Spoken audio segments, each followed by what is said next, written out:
What do? We do academics and we do research. The third element, what we should do is economic development. I wouldn't call it research or commercialization or innovation setup, because this is a process to get somewhere. What's the goal?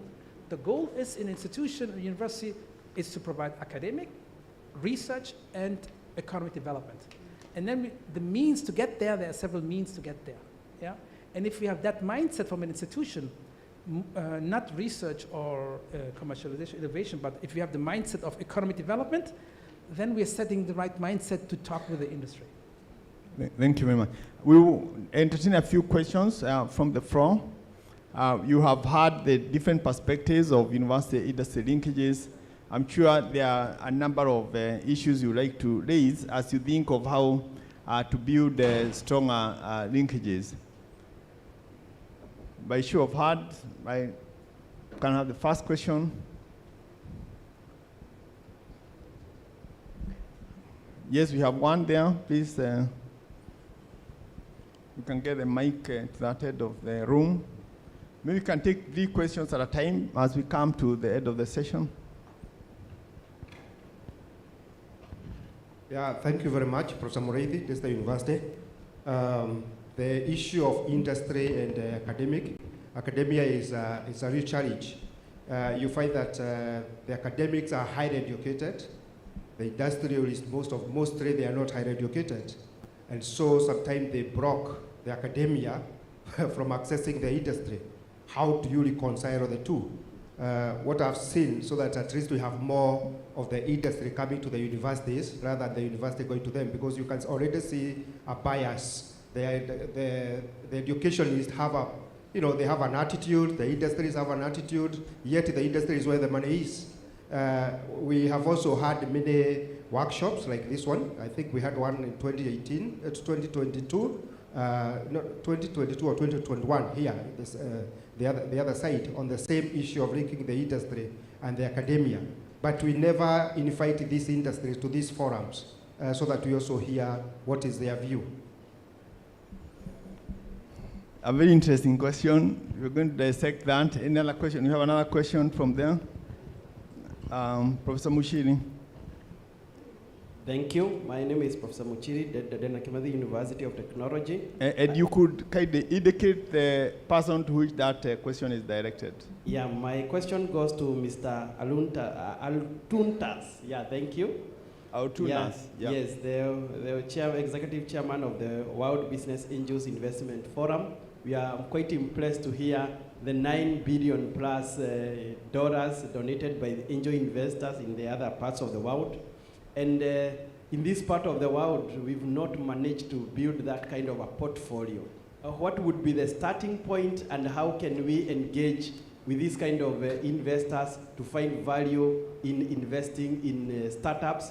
And what are the running points, and how can we in this part of the world build that kind of a portfolio and that kind of a capacity for angel investments? Thank you. Thank you. Yeah, there's another person, Professor here.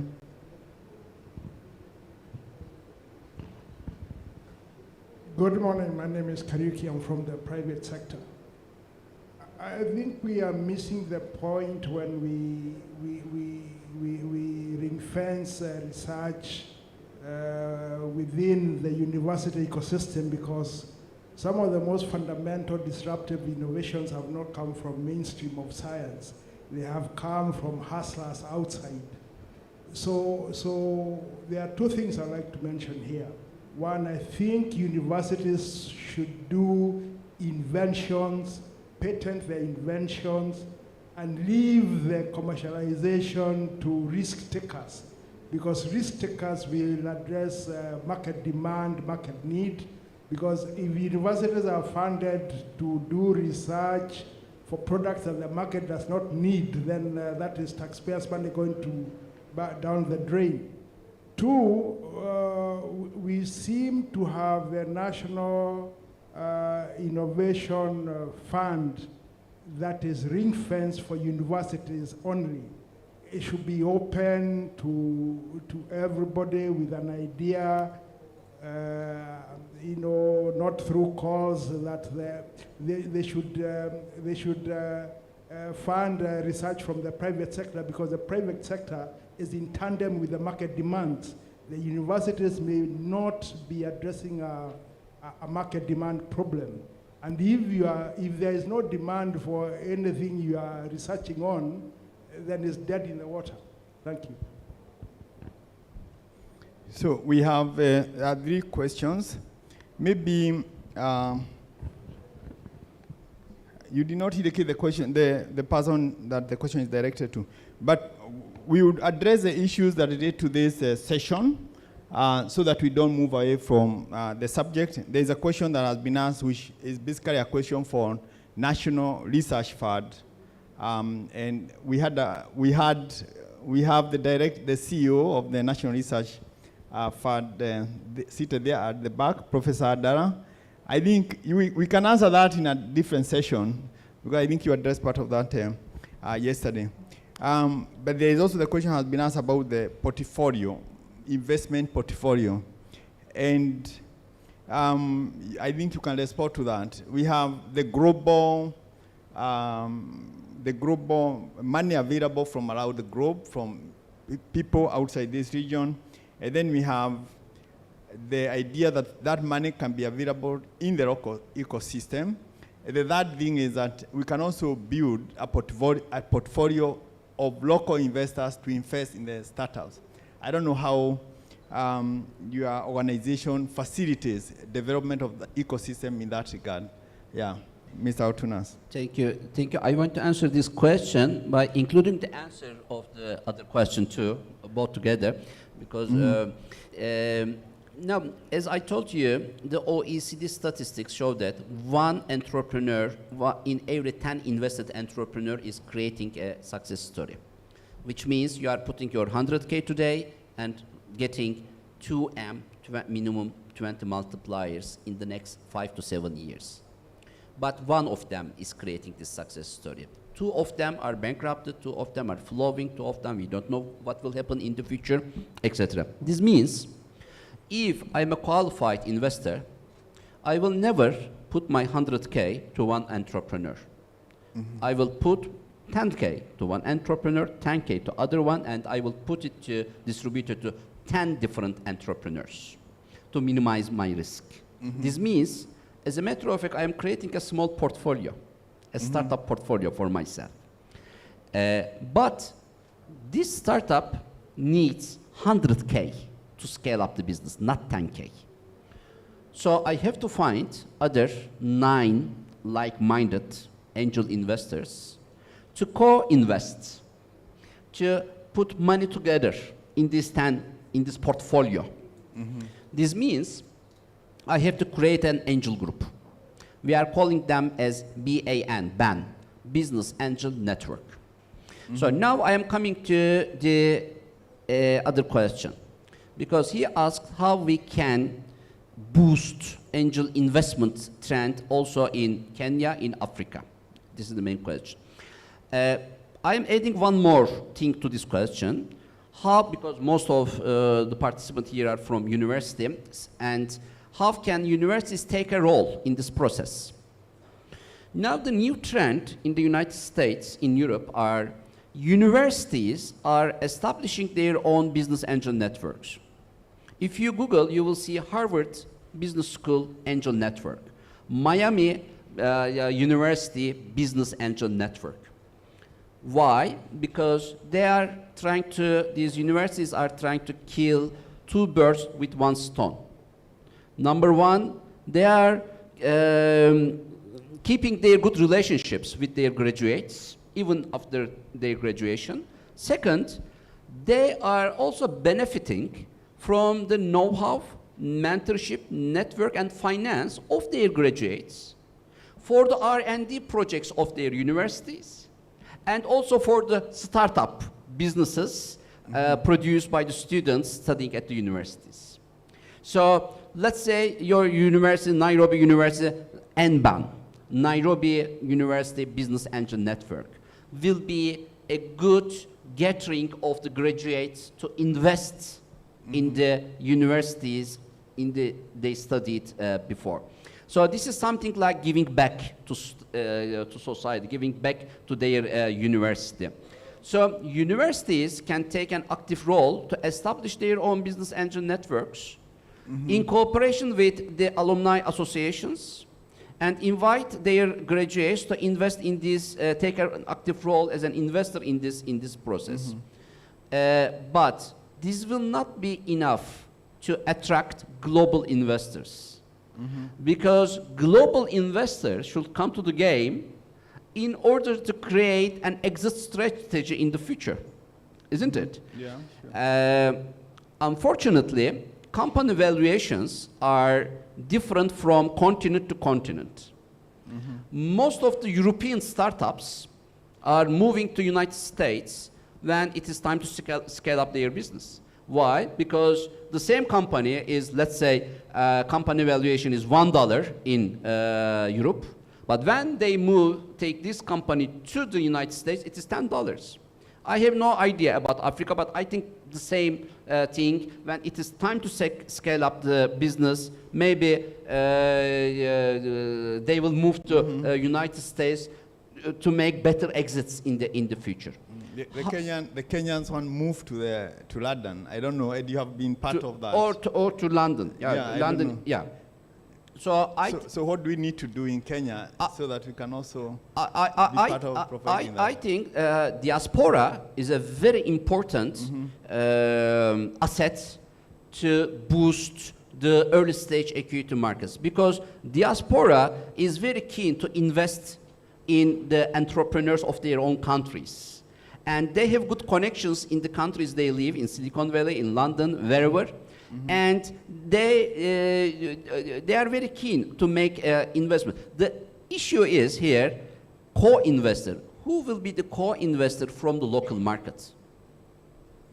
If you want to invest in an entrepreneur in Kenya, and if you don't have a co-investor from the local market, you cannot follow up the post-investment phase, and you cannot contribute to the process. So co-investors can be invited to the early stage equity markets through the universities, through the National Innovation Agency, through the ministries, etc. So I think a well-orchestrated ecosystem will be very instrumental to make it happen. Thank you very much.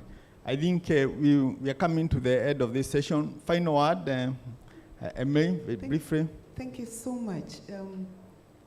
Two things that I get here is we find our alumni, because they may be just the people to help us get started.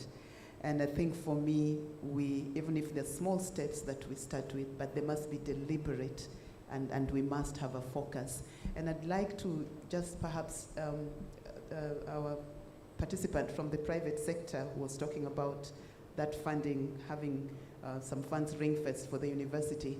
Maybe this is the opportunity for the private sector to reach out to the university for partnership, so that they can leverage on the university's access to these funds. Thank you. Thank you. Final word, The most important is from an institutional perspective, really think about each institution. What's the core value proposition that we actually have? What is this core value proposition, which is the students, which are the graduates, as well as some of you research. And then mapping that, in the industry it's called product market fit, mapping that, what does the industry really is looking for, and leverage the local community, the local industry, the community is also part of the industry. So what are we producing and for whom are we producing?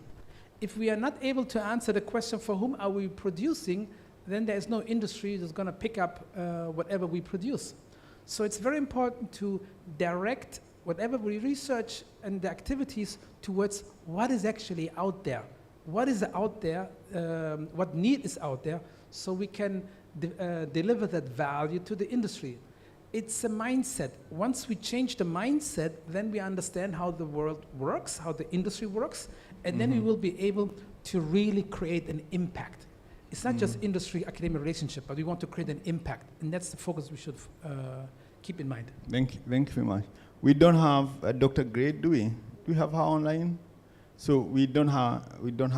So I think there are many takeaways from this session.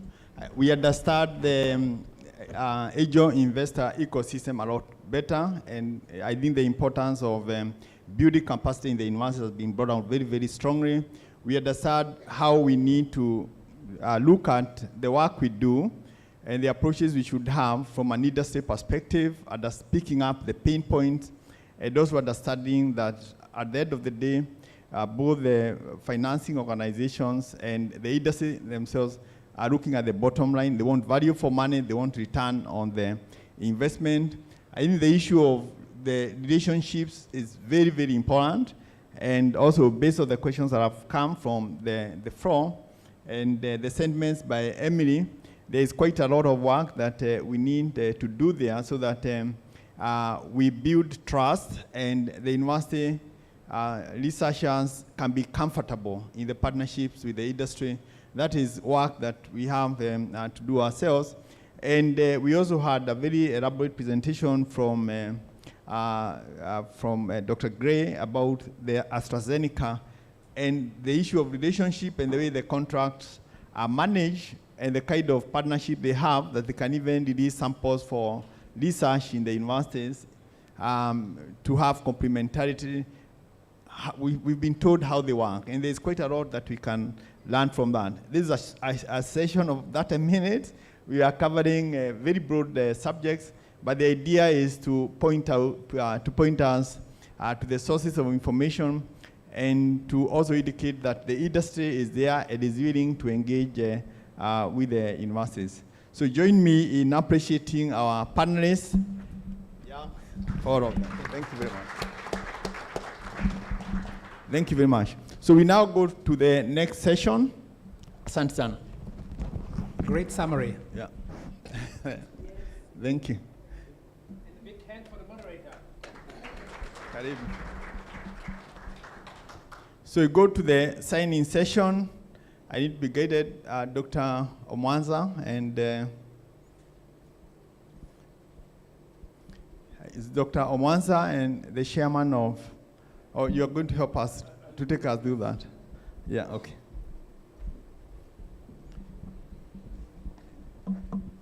Good morning, everybody.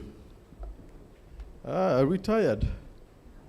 No, we shouldn't be. Today's a fantastic day. We are going to go into the next session where we'll be having a signing ceremony between Kenya and the World Angel Investors Network that is represented here by Mr. Baber. And as you've heard from his remarks during the panel, there's quite a bit to do and quite a bit to innovate, even in the way we think about research, in the way we think about the role of academia, and how to position ourselves within the, what do I call it, within the economy. You know, every time I think of CEIL Summit, to me, all it speaks to is two words: knowledge economy. And today I think we are having this conversation to understand what does knowledge economy really mean for us as academia, for if I'm University of Nairobi, or if I'm Dedan Kimathi or DESTA, wherever I'm based at, or even within the research institutions. Why are we here? We are here because we want to be a part of the knowledge economy. How do we integrate ourselves into this knowledge economy is a big part of what the signing ceremony is here about. If I can get some assistance to get Dr. Tony to join us, wherever he is. Anybody from the Kenya Secretariat in the room?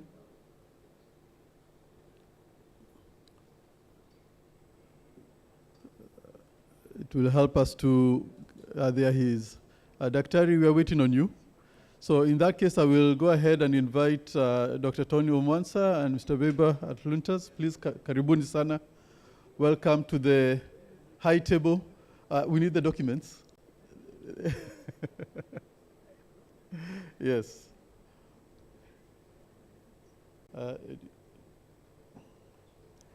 Welcome. Thanks.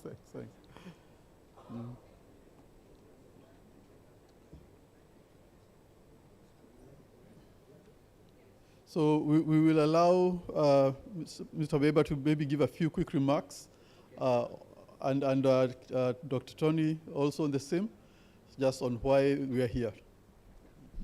Thank you. Just maybe.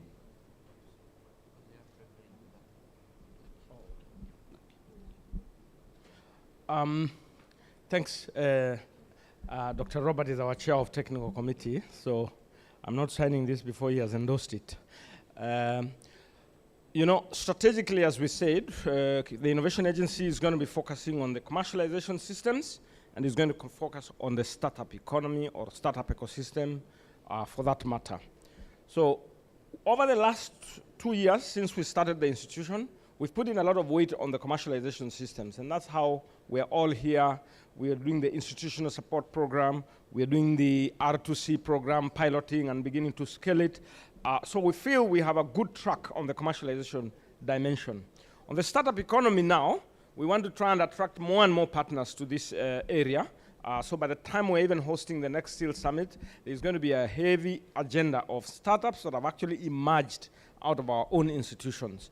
And that's why we're signing this kind of partnership, and there are several others that we are looking to sign in the coming months. Thank you. Dear Doctor, thank you very much for the intro. I just want to, I think it is not, is it working?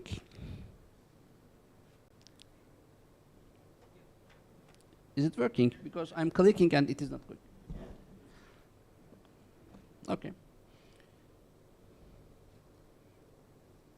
Okay, however, it is a great pleasure for the World Business Angels Investment Forum to sign this letter of intention with the Kenya National Innovation Agency.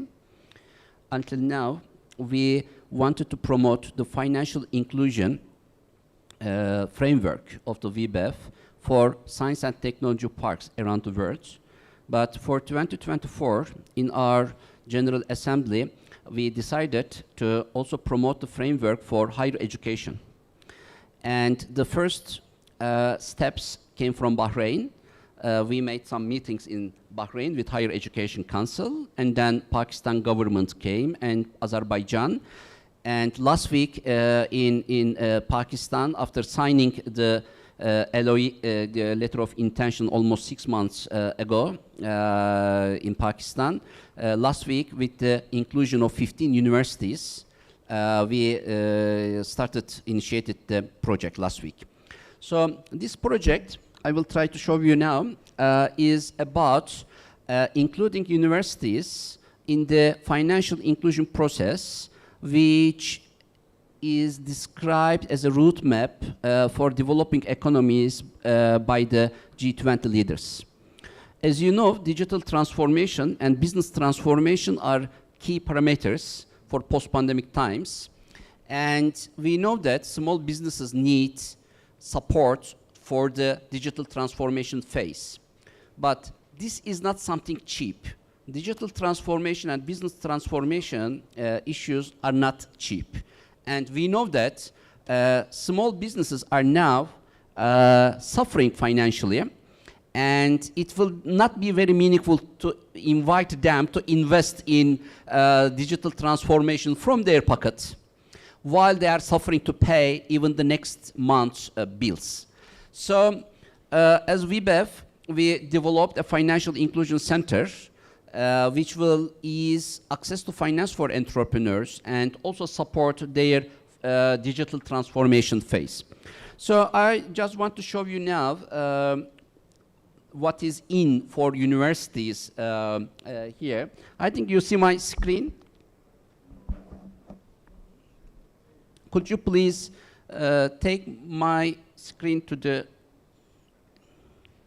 is it possible?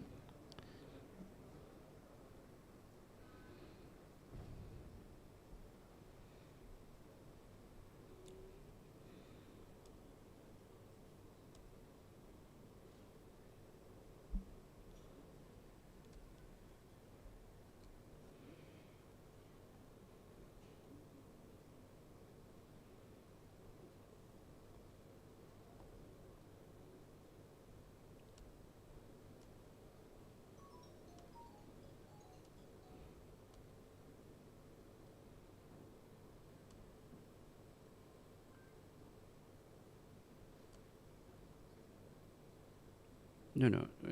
Go to this one. Yeah. No, no. To the I passed the presentation part, so let's come here. Yeah.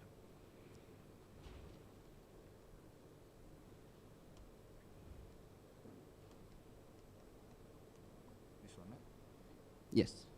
Yeah, great. Thank you. This agreement has many modules, but one of the modules is very relevant to the university's financial inclusion. So each university student who is the member of an entrepreneurship club or studying as a student at the business administration department and faculty members will be delivered a free digital ID card for them to access to this center.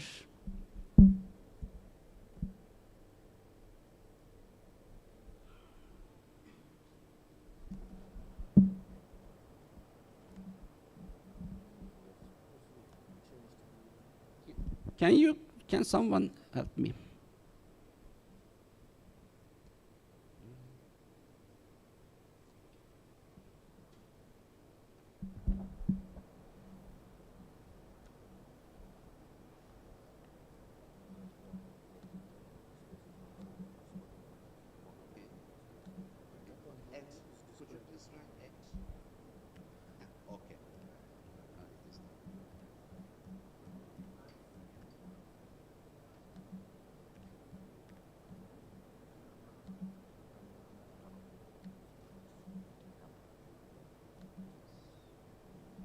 As you see, each of them will receive a digital ID card.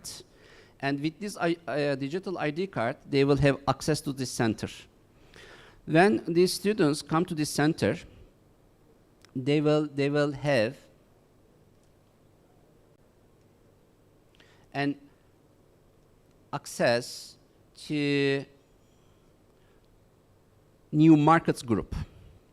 These new markets groups mean they will have to use some credits from, for example, if they want to go to Algeria market, then they will join this group and they will find the investors, business mentors, faculty members, all of them from Algeria in this group. So there are 148 countries here that they can join. As you see, there are some credits, and these credits, each of them is €1. But with this agreement, each university will deliver 100 student names to the National Innovation Agency, and National Innovation Agency, it will be free for them through these agreements. So this will be a good opportunity to, as a matter of fact, for your students and faculty members to benefit from this global network. They will have access to Financial Inclusion Center. They will be able to join. It is interrupted. We can do it later. It is coming. Okay.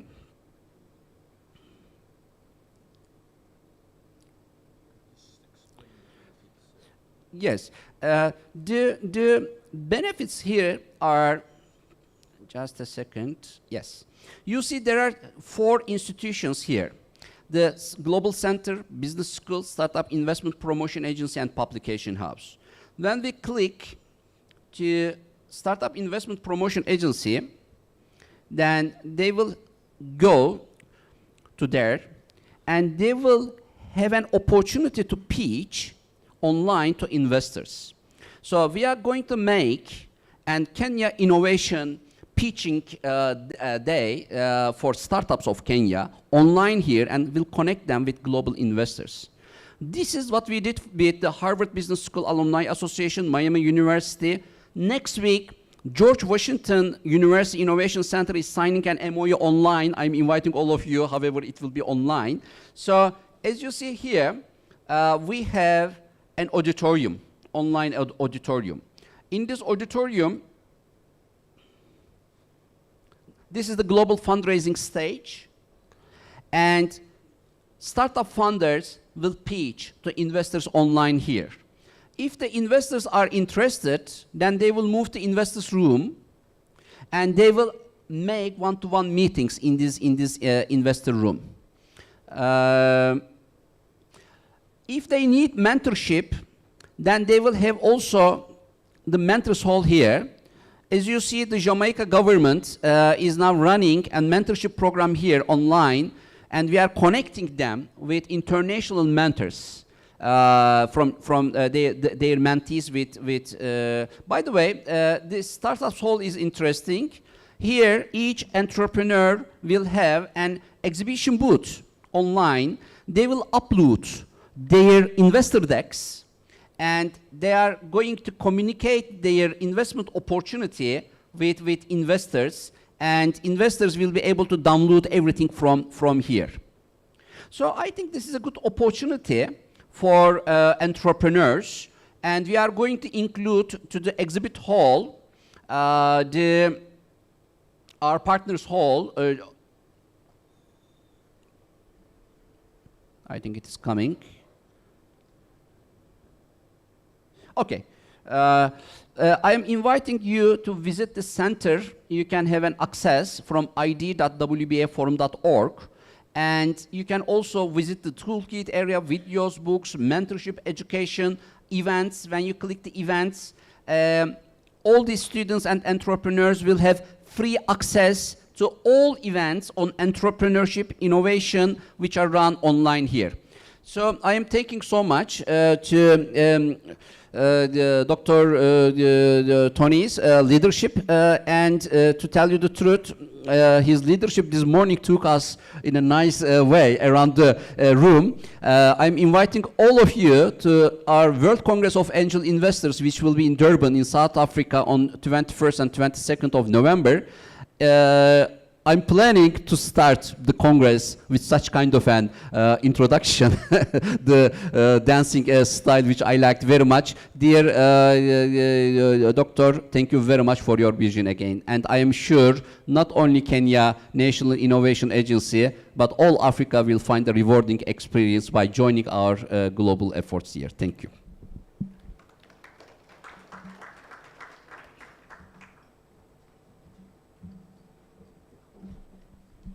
Thank you so much. And so now we will proceed with the signing ceremony. I think we have, it's a letter of intent as you've heard, and just maybe to quickly reiterate why this is really important.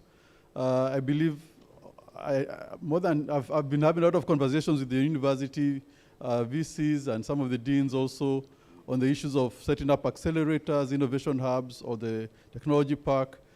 The angel networks are a critical part of the success of any of those. Whether it's an accelerator you're setting up, or incubator, or a technology park, you need angel investors. And as Beba told us earlier, the key thing that makes them stand out from all kinds of investors is they don't just throw money at the problem. They also bring in the experience, they bring in their personal networks. So it's money plus. We call it the smart money. So if you want to move ahead in terms of innovation, in terms of achieving impact, in terms of the economic development that we are mindful of for our continent, this is where we want to be. So thank you so much, Mr. Beber, for the great job that you're doing also, organizing angel investors across the world, and coming to Kenya, coming to Africa, to also make sure that we are a big part of this movement. So ladies and gentlemen, a round of applause, please.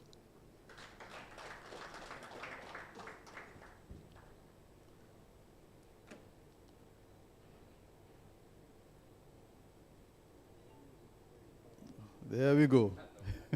we need to see the golden handshake. Handshake as you hold them up. Excellent. All right. By the way, I want to present this global partner directory of WBEF, where from London Stock Exchange to IFC to Thomson Reuters, from Nelson Mandela Foundation, International Chamber of Commerce, they are all our partners, and it is now great and honor for WBEF to include also your logo in our global partner directory, dear doctor. It is for you. Thank you. Thank you very much. By the way, of course, Kenya is a special place in the WBEF community because Kenya is the only country, as a matter of fact, in the world which presented a president to the United States which is not an usual case in the United States. So my first visit to Kenya was upon the invitation of President Obama when he hosted the Global Entrepreneurship Summit in Nairobi. So now I am really excited to take the next steps. Thank you very much. Awesome. Thank you again. And I hope you've also met some of our angel investors in Nairobi. Sorry? Have you met any of the angel investors locally here in Kenya? In Kenya, not yet. Ah, okay. Okay. That time, yes. Yes. So where is Steve Gugu? Just can you wave for me real quick?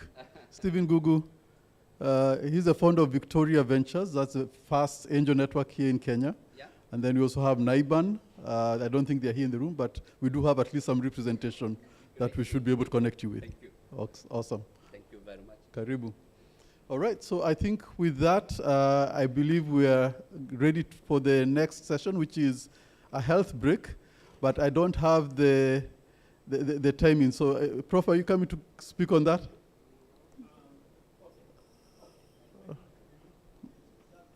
Okay, we'll stand to be guided. Tony, you can guide us on this.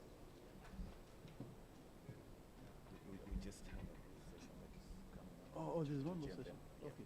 Just one more session, then tea break. Okay. Sorry, who do I hand over to? George. Okay. So, George will take over from me. Thank you so much, George. All right. Thank you.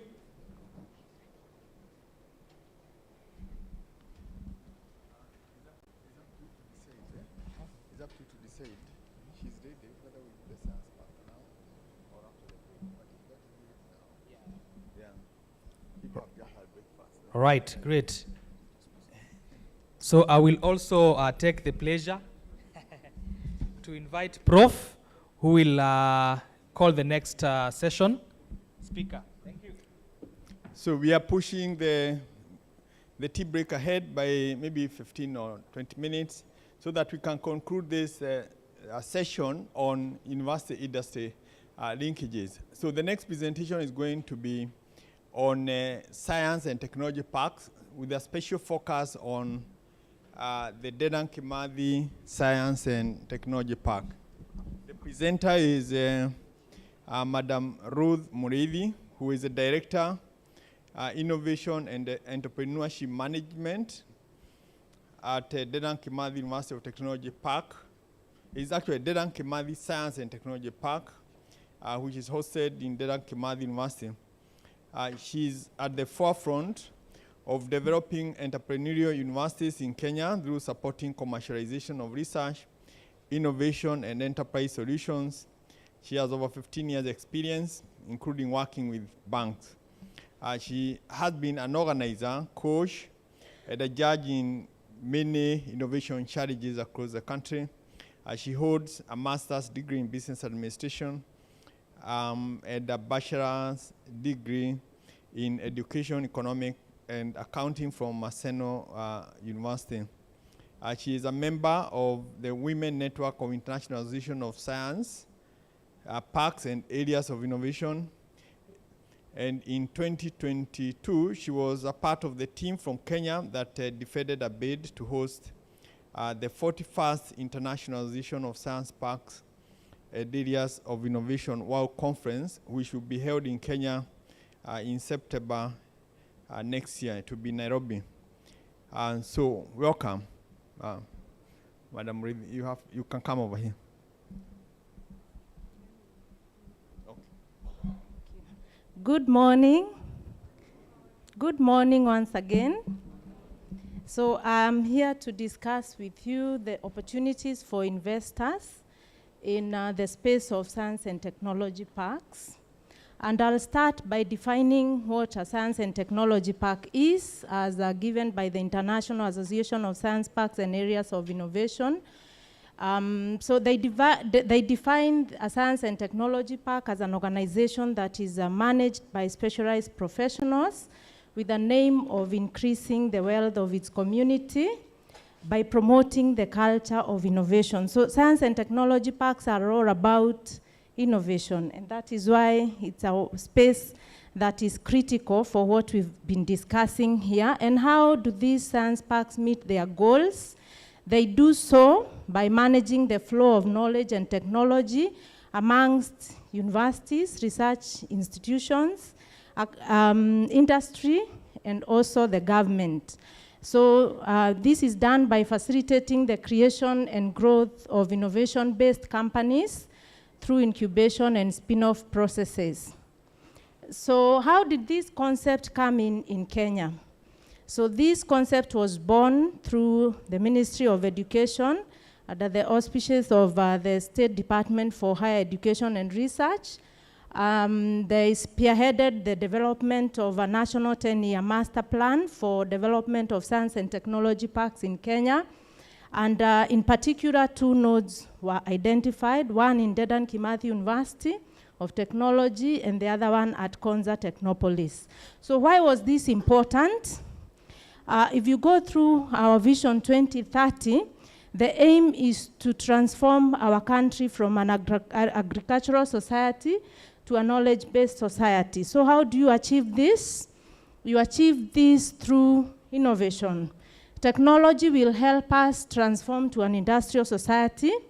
Networks will move us to an information society, but it's only innovation that can make us a knowledge-based economy. The ecosystem of science and technology parks is that it's a space that brings together 4 players. It is premised on the quadruple helix model. And so it's a space that brings together government, academia, industry, and the society. The discussions we've been having here since yesterday is that we need to coordinate all our efforts as government, as academia, industry, for purposes of giving the market, the society, innovative products. So what does government do in this ecosystem? It provides an enabling business environment. So by having regulations that support development of businesses, academia comes in with new knowledge, research and innovation outputs. When I mention academia, we also have research institutes in this. We have private sector players. I think we all agree that we need to work together, because if you have to ask yourself, for whom do you do what you do? So if you are a researcher, why do you have to do that research that you're doing? So private sector players come in with international market knowledge and production networks so that we are able to scale up the innovations and IP outputs. So the science park is at the middle. Now, we are all here asking ourselves on how then do we become entrepreneurial institutions. That's the roadmap towards becoming an entrepreneurial university. And I know we are at different levels, but then an entrepreneurial university is that is able to turn innovations into enterprises and spin-off companies.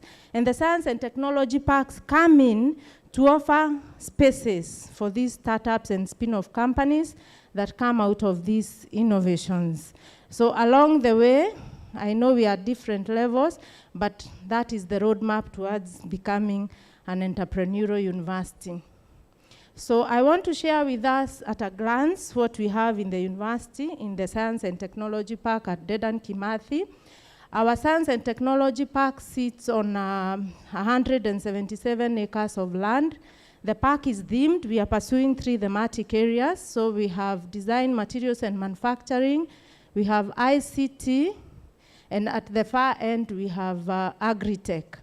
So we have been able to attract industry players and private sector into the park. The first section, the design, materials, and manufacturing, we have an anchor client who is in semiconductor technologies. And this is the first advanced nanofabrication and semiconductor manufacturing factory, not only in Kenya, but in sub-Saharan Africa.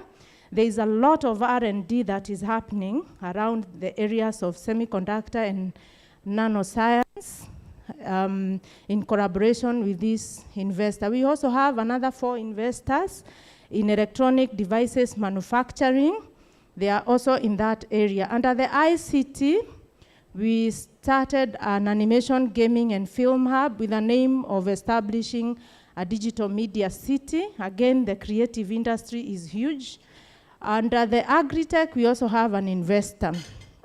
Our park is a member of the International Association of Science Parks and Areas of Innovation.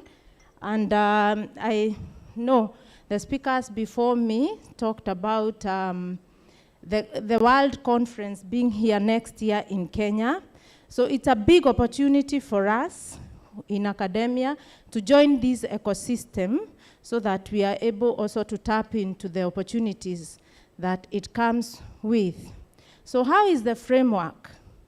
I know from yesterday we've been having discussions revolving around policies, the structures, and we are saying for you to have a thriving innovation ecosystem, you need to have supporting policies and frameworks, you need the right culture, you need funding, you need capacity. So what the university did, our university council approved some high-level capacity building that is continuous. Even currently, there is a program we will run with Kenya under the sponsorship of our ministry, the State Department for Higher Education and Research, to continuously build capacity for professionals who really understand the space of science and technology parks and the requirements of the same. Again, our council still approved some seed fund. We all agree funding is a big thing. So, and for startups, without funding, I think it's a big challenge.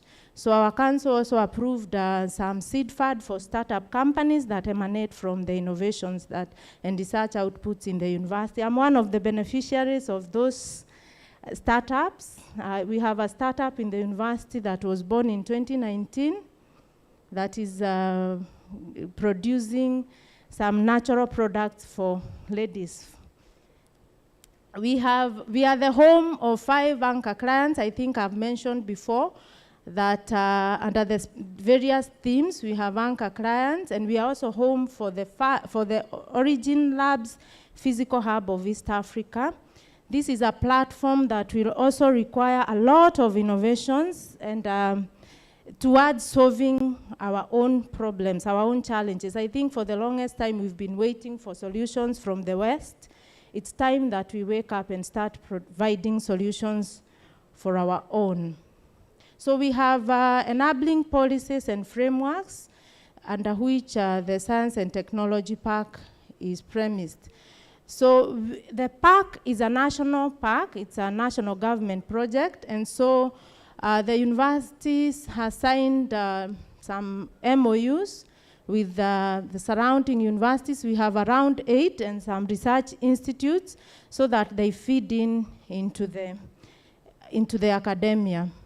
So we also coordinate regional activities.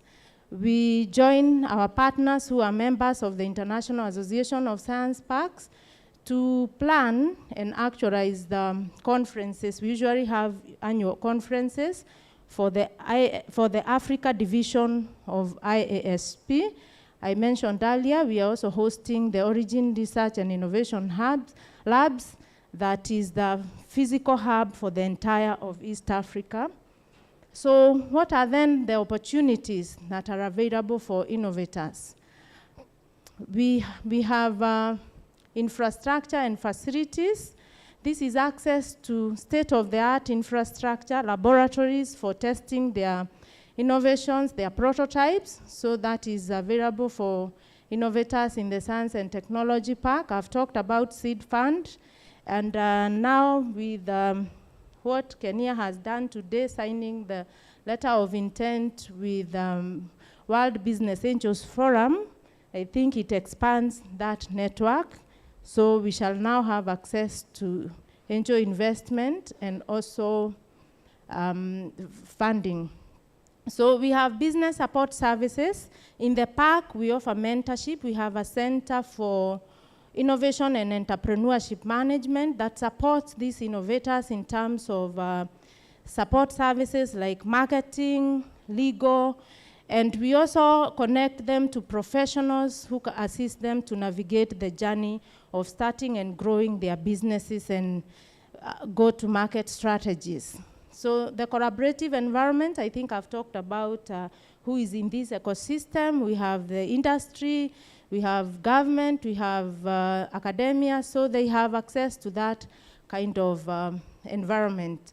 Then we also have regulatory and compliance assistance. The university, in collaboration with the Kenya Industrial Property Institute, established a technology innovation support center within the university just to ease the journey of innovators. So whenever they need to do patent searches, patent registration, it is done still within that ecosystem. So what are some of the challenges of running STPs in institutions of higher learning? One is generation of more IPs that can be commercialized. I think I've talked about the Origin Labs that is now looking for hundreds of innovations that are geared towards solving our problems. So how then do we get these IPs that can be commercialized? Getting more innovations that have a gainful end use, that can also make some impact. That's also a challenge. Again, establishing a science and technology park requires some substantial investment in terms of initial capital, and sometimes we are constrained in terms of funding, so that's also a challenge. And then again, I think I need not to talk about the fourth one, and mostly because I think my predecessors, we've just experienced signing of the agreement between ourselves and the World Angels Forum. So that is just in a nutshell what the Science and Technology Park is. And now I open the floor for some questions, yes. Thank you for listening. Thank you very much, Ruth. So a few questions before we take the tea break. Yes, there is one at the back there. Please take the microphone too. No, you could just hold on. There should be somebody helping you to do that. And there's another question there. Yeah, we start with that. Hello, thank you. My name is Musa from Egerton University. And my question is a simple one. How long does it take to get an innovation out of your center? That is the gestation period on average. Thank you. Okay, then the next one from there, and also from Tony.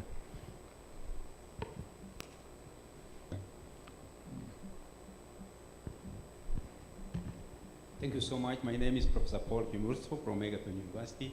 I was just wondering, what is the income? How much are you getting, or how much have you gotten from some of these innovations? Thank you so much. Then, before you come to Tony here, maybe we'll get the next question from there. Perhaps, my name is Dr. Elijah Museve from Jaramogi University. My question is, would you be having the MOU framework so that we can also have a look at it and see if we can engage for the utilization of the facility? And Tony, you can give him the mic because it's just here. Can use the mic from Luke here. Thanks very much. Sometimes in my engagement with many institutions, there are some cases where I get people would say, we need to put the structure.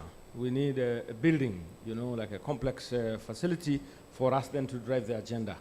How would you answer that question? Because I didn't see you talk about the building. You spoke more about the programs and initiatives. So it is possible that I can run a science park with minimal infrastructure. Yeah, and as she answers, we also have Professor Mushiri, who probably knows more about the infrastructure. We also have Mr. Muratia from Ministry, State Department of for University Education. Is Mr. Muratia here? He's not here, but he was here yesterday. So these are people we can engage on this issue of science and technology park. I can also help answer some of the questions. But probably Professor Mushi, you can make some comment. As there is one that has been asked about registration of innovations and the cycle, typical cycle. There is one on impact, probably I can answer, elaborate a bit on the impact. Then the framework for collaboration with other universities. And the last one is on building on the structures. So, Professor Mushiri, you could talk of the infrastructure bit. Yeah, thank you. I'm Professor Mushiri, the Vice Chancellor of DICUT. And certainly what is very important for a science and technology park, and this is something we have tested from experience, is ideas and the concepts. And we have to be quite innovative in terms of the space, because it's possible for every institution to start from where they are and with what they have. And when we started our science and technology park, essentially the buildings were not up. Our Ministry for Higher Education, Mr. Muratia will comment, have been in the process of developing the infrastructure, but we had anchor clients who are ready to get started off. So we had to be innovative, create an existing space for them. And actually we turned one of our labs into manufacturing space, the semiconductor company that is the first of its kind in Africa, and it has been learning. So now we are in the process of doing a container space as we look into more anchor clients coming in as a temporary solution as we wait for the other infrastructures. So there are two approaches. You can either have a push or a pull. And for us, we have been doing the two of them. We push for the infrastructure, but when we have an anchor client coming in, we look for an alternative solution to get the anchor client started off as we look for the permanent infrastructure. So start with what you have and where you are, and then you can make good progress. I welcome the initiative from Jaramogi Odinga University. Certainly, a science and technology park is a national infrastructure to promote innovation and technology.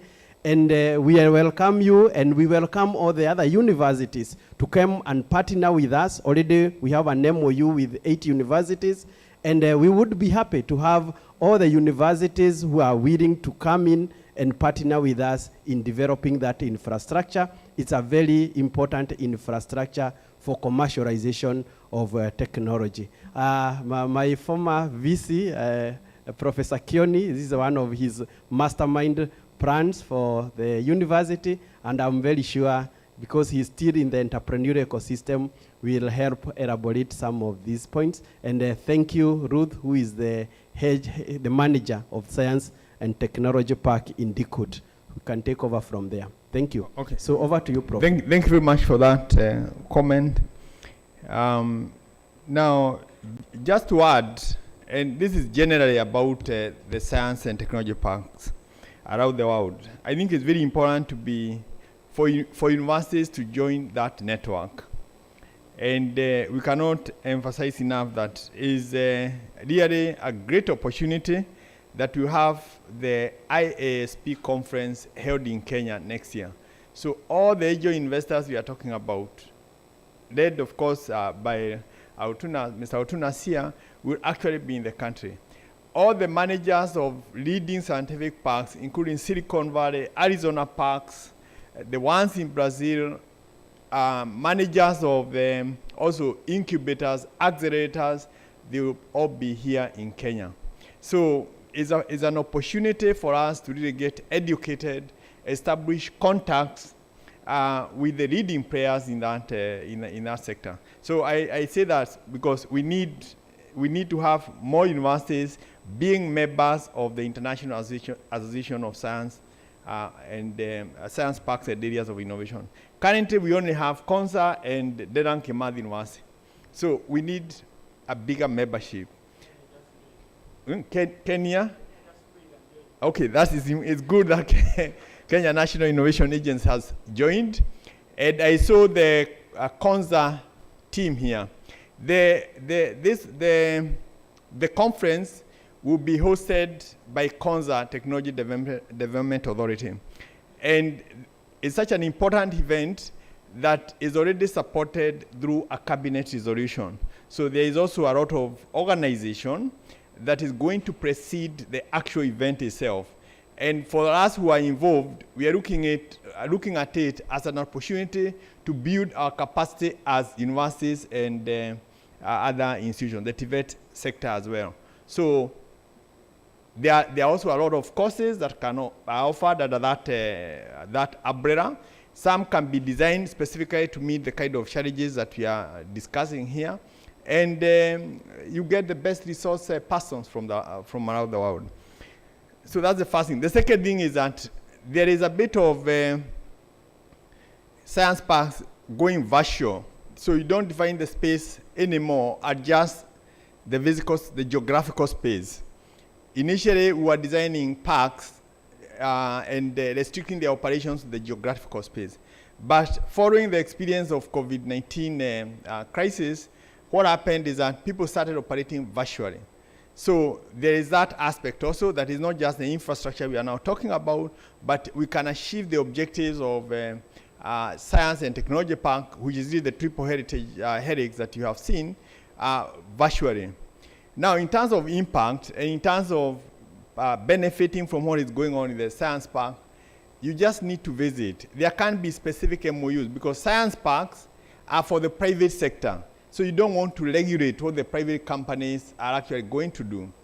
We have an anchor company, the Semiconductor Limited, but the Semiconductor Technologies Limited is in the semiconductor industry. And they are looking at how you manufacture, starting from the raw materials themselves. You start from vanadium, you start from the silicon itself, you process that, you look at all the other items that are added in the manufacturing of the semiconductors. And I mentioned yesterday that 60% of those materials come from Africa. So what they are trying to create is a network of scientists and a network of industrialists to create this new value chain. We don't have enough material scientists in this country to be able to support the semiconductor industry. So we are looking for them now under the umbrella of that park. We are looking for them from all over Africa. And we have even gone beyond. We are inviting people from US to come and help us create that ecosystem. I just want to use that as an illustration of the number of scientists we require. So we are using that same approach to look at other platforms that we need to, other industries, other sectors that we need to develop. For example, we are developing a leather technology platform because that's an area that the government has picked. And again, we need to have very, very many startups in that area. So how do we do that? We have to get virtually all the scientists again, and they are not enough in Kenya. I can tell you, any sector you go to, you find gaps. So there is such huge room. So people just need to start engaging, to visit, be part of these meetings, and then the science park will be able to achieve its objective. There's a bit of misconception sometimes when you talk of science parks. These are usually very vast investments. And they are investments in most countries where they are there and where they are used to transform the economy. They are actually under the office of the president, because it's directly linked to what the country wants to achieve. And because of that, is a lot of money that goes into developing the infrastructure. So when you talk of that this is a national institution, is from that perspective. They cannot operate without that support. And what the semiconductor is also helping us do is also look at the laws that goes into mining, where there are restrictions, and these people are able to go to Treasury and say we need to be able to create an industry in this sector and so on. The laws are not very friendly and so on. So it's a thing that we really need to build and come together. I thought it's very important to explain that because, as I said yesterday, we are building these networks out beyond Kenya. So it's not fair that I'm here and I don't explain that there are these opportunities. And maybe to also say, it's not just about science. For example, the semiconductor team has established partnership with Strathmore Business School because they need business experts to start writing the business proposals which are required to drive that sector. And they are looking at also experts in logistics. So they need an institution that is in that space, and then it can become a partner. So it's that kind of approach that is taken by the science park. And we allow the private companies to really provide the leadership, not the universities and all that. And then we respond to what their needs are. So because of time, I will end the session. We've run a bit over the time around. Thank you very much, Madam Ruth. We need to appreciate her. We are a bit behind time, so we have been told to announce that tea will be at the same place it was served yesterday, and we give ourselves about 20 minutes so that we come back and maybe try to gain a bit of the lost time. So thank you very much. It's been a pleasure moderating this session. Asante.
No,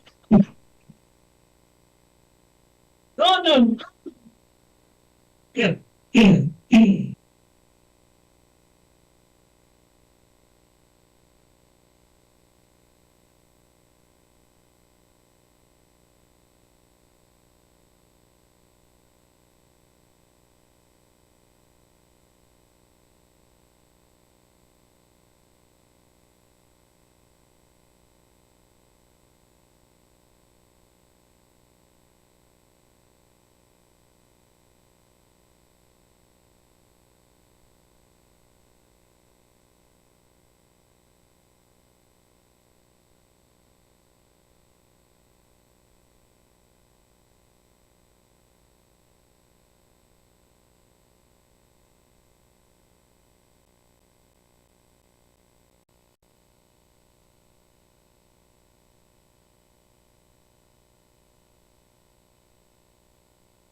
Eric.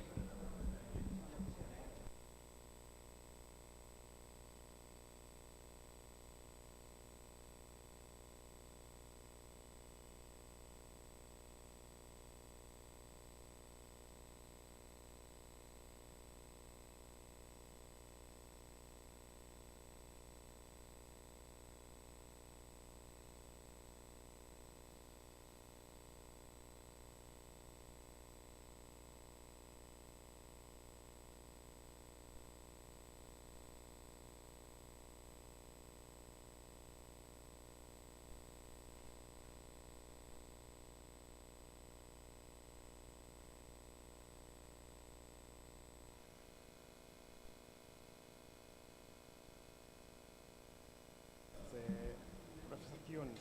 Oh, I've been notified it's...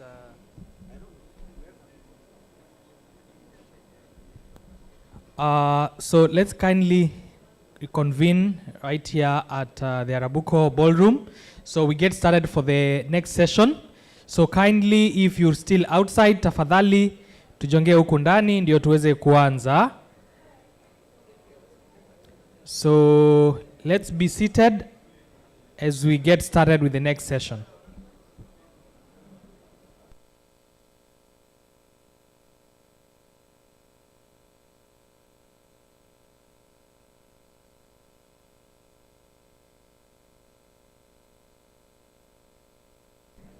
So tafadhali tuingie ndani. Wale tuko in the corridors and the foyer area, let's kindly come inside so that we proceed. So tafadhali asanteni kwa kurudi. In the next 1 minute we need to get started. So tafadhali tukae chini tuendelee na programu yetu. So let's walk in.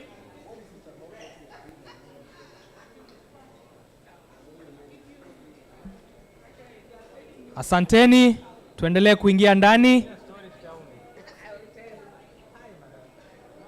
Thank you. Let's get inside and take our positions. Asanteni.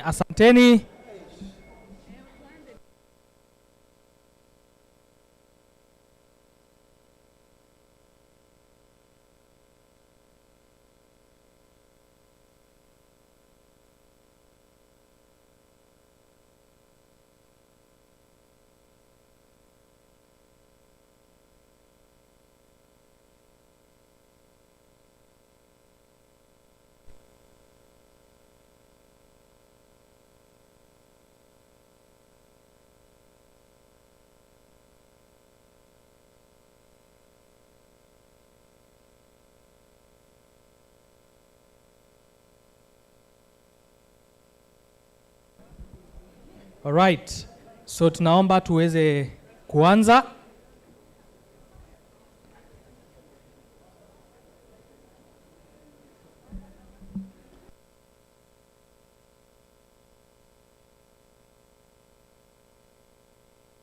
Bet.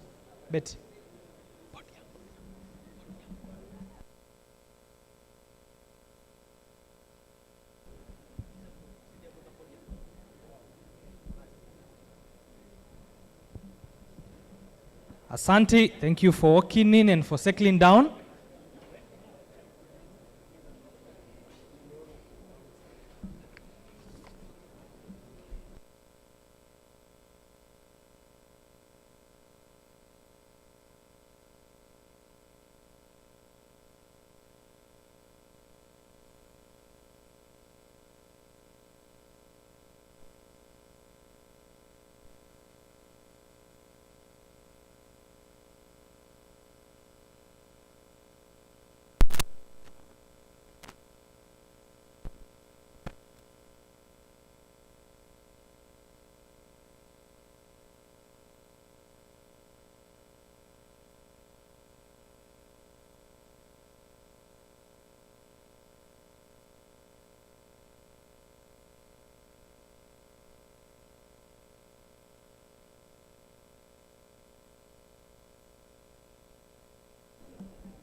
All right, thank you so much. Ladies and gentlemen, we are on for the second part of the morning session. And now I would like to invite Professor Elijah Omwenga, who is the Vice Chancellor of Open University of Kenya, to lead us in the next parts of the second part of the morning program. Prof, karibu sana.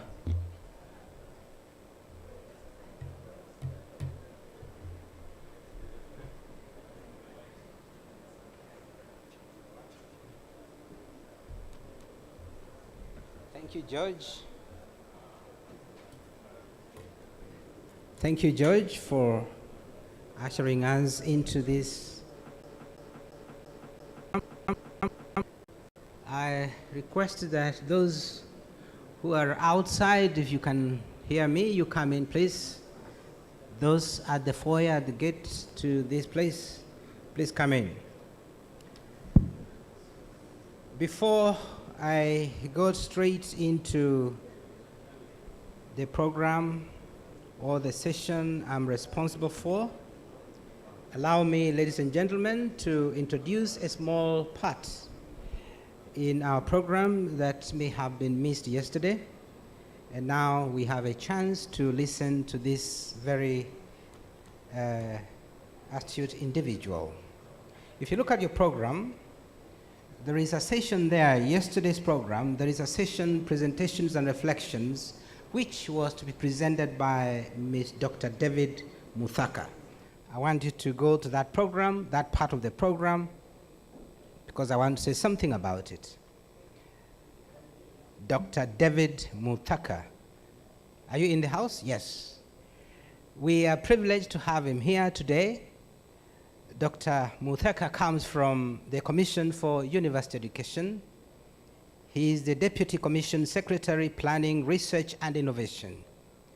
We want to listen to him on what reflections he has to offer on the issue of reforms. What kind of reforms are expected in order to give an enabling environment for commercialization agenda of the country? CUE is a regulator, and it regulates some of the things we do in the university and generally in the higher education sector. And therefore, Dr. Muthaka, you have a chance to come and give us your insights on the kind of reforms that you are undertaking or which you may wish your sister institutions to provide in order for commercialization of research to thrive in the country. Welcome.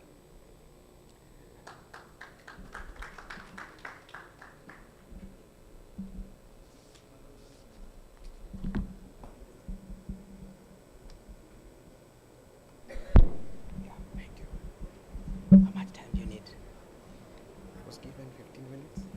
I give you 10. No problem.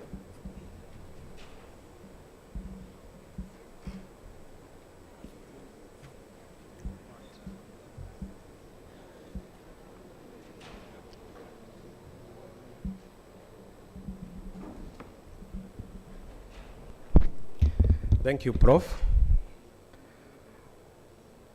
All protocols observed. Good morning.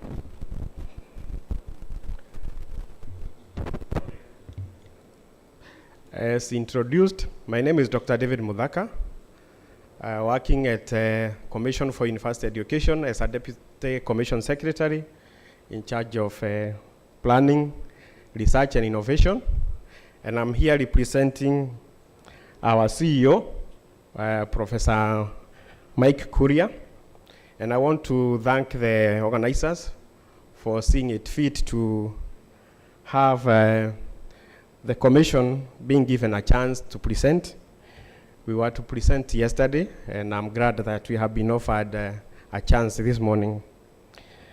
I want to appreciate all the presenters, keynote speakers, contributors to the topic of this summit.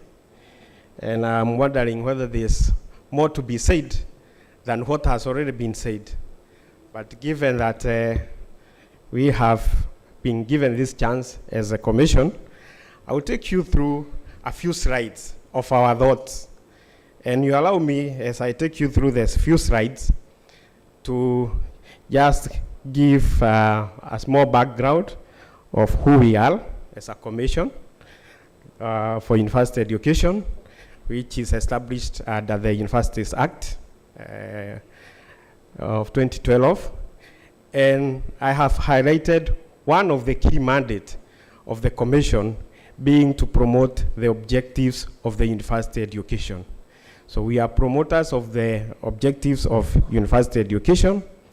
And among the things that we are supposed to do under the objectives of university education And I'm highlighting this so that the university fraternity can reflect on what we have said here in the last 1.5 days.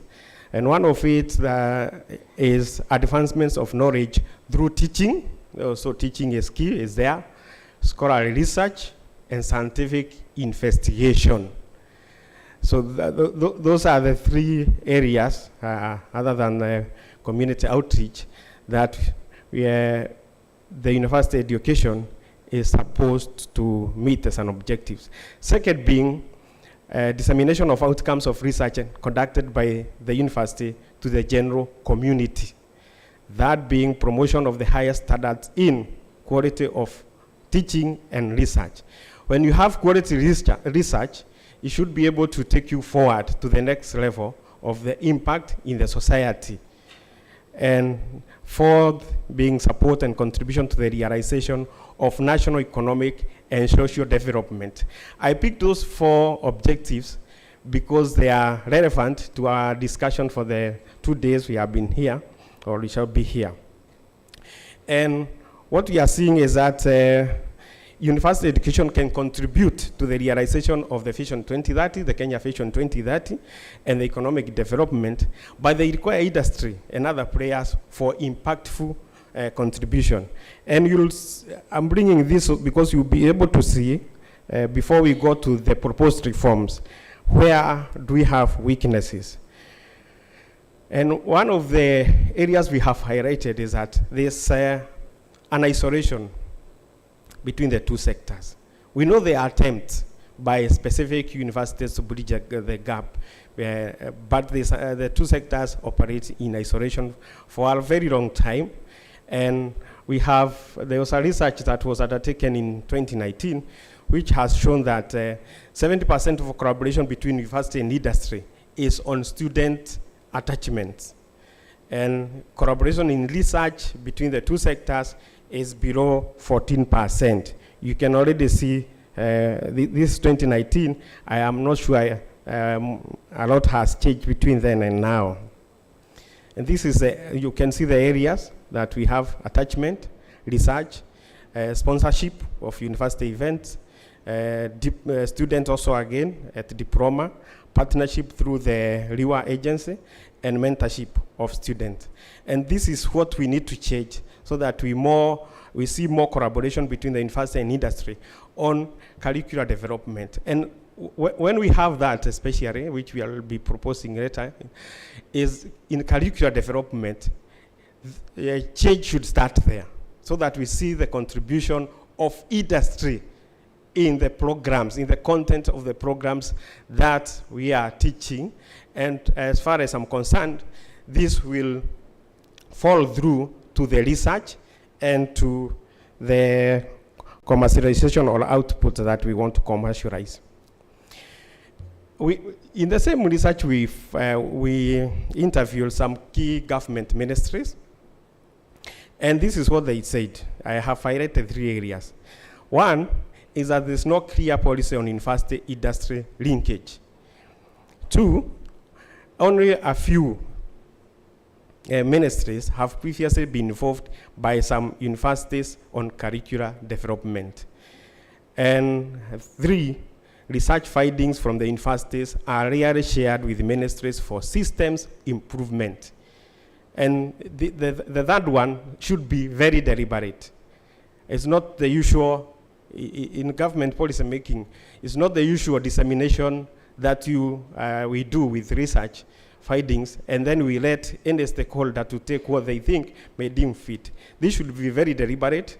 We should ensure any research findings adds up as an action by the government. And hence we are saying lack of strong linkages have led to the need to retrain, and this is a comment from the industry, to retrain recruited university graduates, sometimes spanning to over 2 years, to fit in the industry, because there was a gap in training. If industry was involved in the development of curricula, as a Commission for University Education, when we accredit programs, we haven't been very strong on this aspect because we accredit as per the availability of resources in the universities. But maybe going forward, and this is coming in 2029, when we have the curricular-based education, CBE or CBC. Remember, it's more practical-oriented, and there may be requirement for us to review some of the programs so that they fit the curriculum-based education. So we may need to have to start thinking on how we shall be involving industries so that we can have the practical bit of the education. What did the industry say when we did the survey? These are very key for a university to take note, and it's informative. Industry wish to have longer and better interaction with university, but the university was at times faceless. Who do you want to engage? Do you go to a department? Do you go to the vice chancellors? Do you go to the school? They call the student on attachment to the gate of the factory and sign off their logbooks in a hurry without seeking our opinion about the students on attachment. That you have a student you are supervising who is on attachment, you go to the gate of the factory, you sign that they appeared for attachment, and you don't seek the view of the supervisor who is supervising the student in the industry. Those are just some of the major weaknesses. So from where we sit as a commission, we were looking at what incentives can we have for the university and research institutions for commercialization. One, it is an opportunity to translate your research and take it to the market, license and spin up and start up. And that one will be followed by commercialization, which is likely to bring in new partners.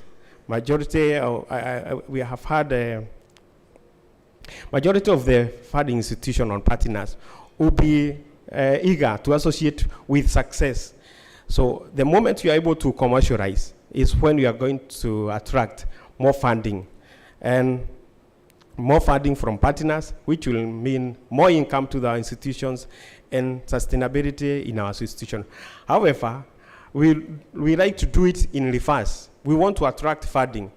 So I'm not sure whether it's a chicken and egg situation, but we have to toil first so that we show we have the potential so that we can be able to, it will be easier for us to attract more funding, and this will be leading to sustainability of our institution.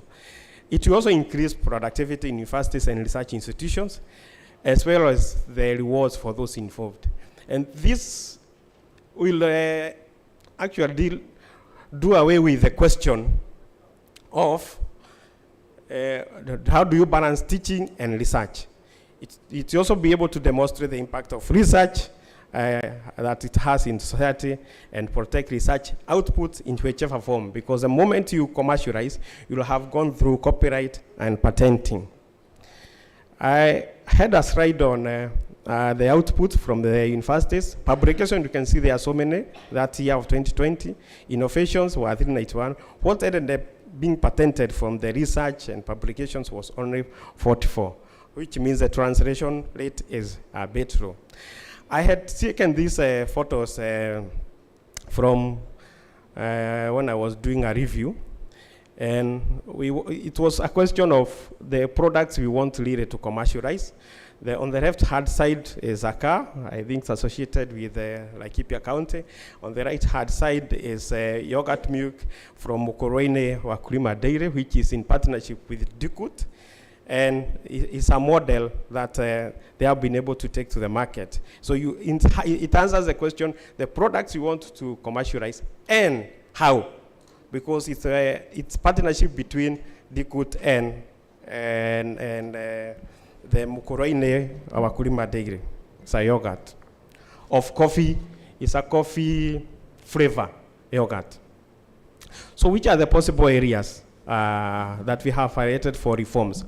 One is a need to develop a policy on university industry linkage to provide policy guidance on the following areas, among others. I have highlighted two, but among others. And the one is how academic staff can work intermittently in industry and academia, as well as having senior ministry industry staff to teach and carry out research at the universities.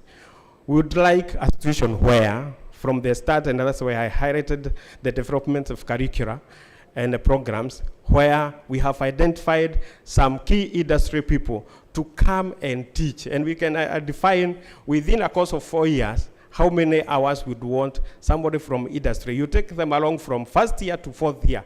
You have already integrated. And allow me, the chair of the session, to demonstrate a little. How are you inculcated in your culture? Because we already have our own cultures, traditionally, as ethnic communities. It has to come in slowly, and you have to grow in it. The way we are doing it is that we want to inculcate a culture of commercialization, entrepreneurship, or industry, introduce industry practices without formalizing it and mainstreaming it in our teachings or in our learning institutions. So we want to have a policy of how this is mainstreamed, so that academic staff can even go and teach inside an industry for maybe 3 hours per month or whatever time, which is effective. 2, we need to strengthen the attachment policy in the university education subsector and monitor its interpretation. You already know the remarks that I have highlighted earlier. We also need a commercialization policy for the universities and research institutions to help uptake and ensure research ideas move up the value chain to create wealth for the country. This is lacking, and that is why we have worries about intellectual property rights are we likely to be exploited. 3, we need development and strengthen a policy of universities to promote research, relevant research. And we know that we need to adopt strategies that aim to turn universities into entrepreneurial institutions. Then we need professional incentives and reward system that can consider contribution to technology and knowledge transfer. And we have highlighted in the slide for incentives how we can go about this in terms of incentivizing the university fraternity. Funding has been said, especially for technology transfer centers of research, so that we provide our financing. This is happening in some of the universities, and we should have universities avoiding the silo mentality and promote multidisciplinary research teams.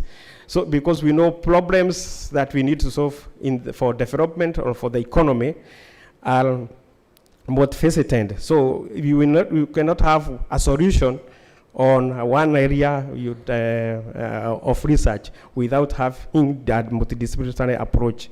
There should be deliberate, formal, and strong mechanisms to strengthen education industry linkages. And in this area, we are looking at the RIWA, where we need to transform it, so that this should be the agency that should be able to give its input through it from the industry to the universities. We need more members there.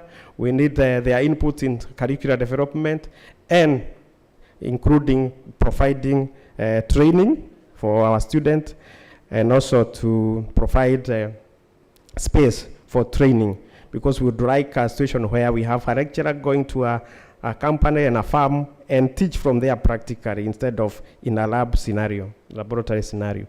Establishing and strengthening technology transfer offices, which will help, and I think we have had examples of university with this, help the researchers, and also that take monitoring and evaluation, where we set targets on intellectual property to be commercialized every given agreed period, 1, 2, 3, 4, 5 years, and commit budget for this. And I'm sure we can start small as we move forward, even with the scarcity of resources.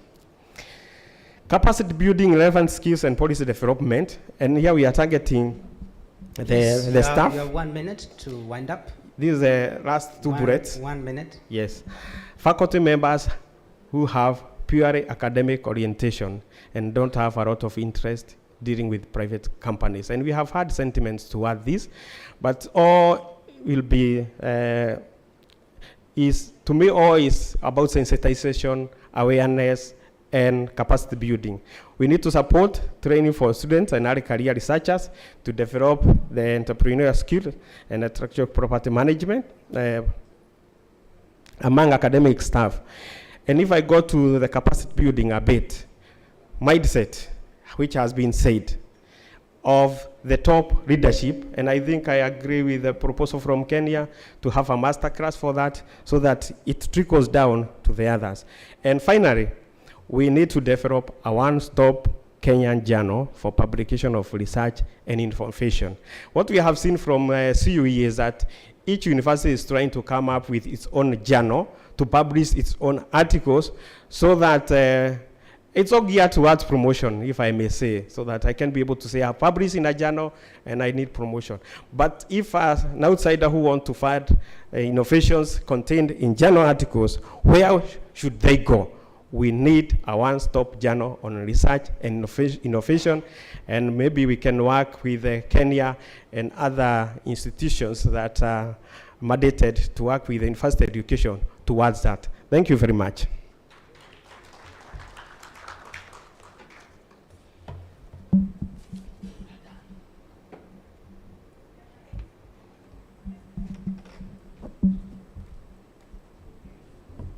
Colleagues, let's give a round of applause to Dr. Muthaka for that presentation.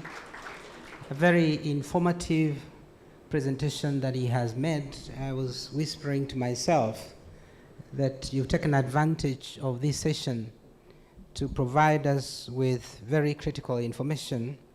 Perhaps the Commission needs to organize its own forum and bring all the university fraternity to that forum and expound more on these findings, because they have far-reaching implication on how we shall progress in the commercialization ecospace.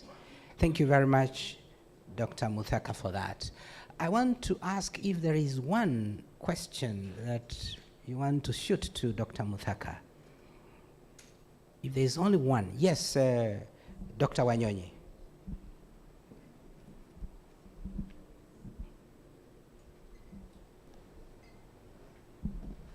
Thank you, Prof. and Dr. for the good presentation. Actually, it is a recommendation that CUE should insist on having these industries in the university rather than going to the industry outside. You know, the industries are owned by private people. They can either allow you in or not. And even if they allow you, they'll want your student to have insurance. You have to book for a date. But if through these startups, industries can have or can be stationed in the university, we shall have free access to these industries, and now this collaboration will make a meaning. Thank you. Mr. Muthaka, you want to respond to that, or you want to agree to the comment?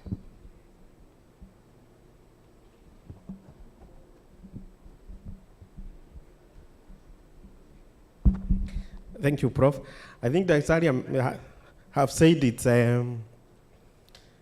a comment for consideration.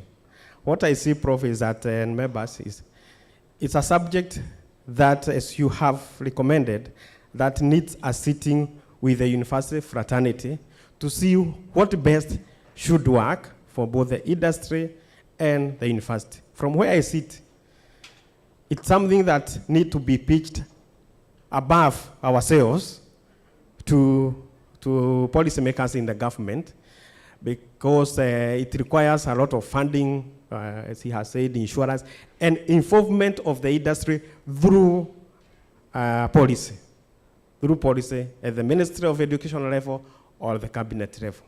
Thank you. Thank you very much. We can engage Dr. more during the periods we have for lunch and other breaks. For now, allow me to get into the session that is in your program. The theme, getting it right on commercialization of research outputs and ideas.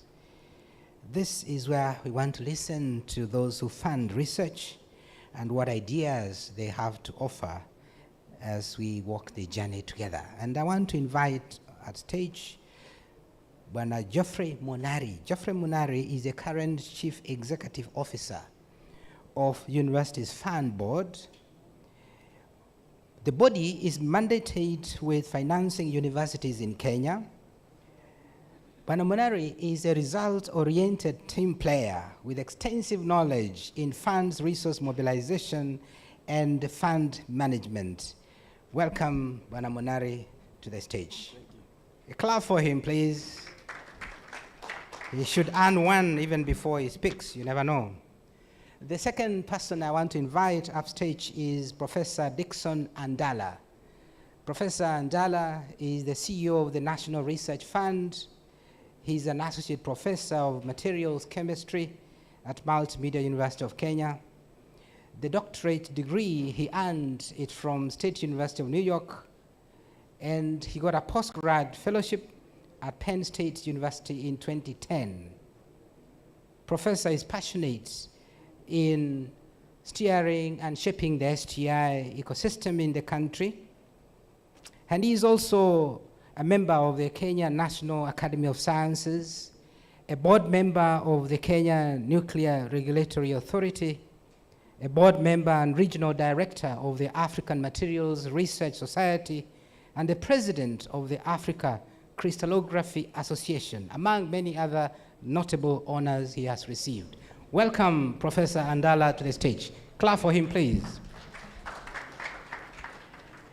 The topic which I have already highlighted is touching on issues of financing and commercialization.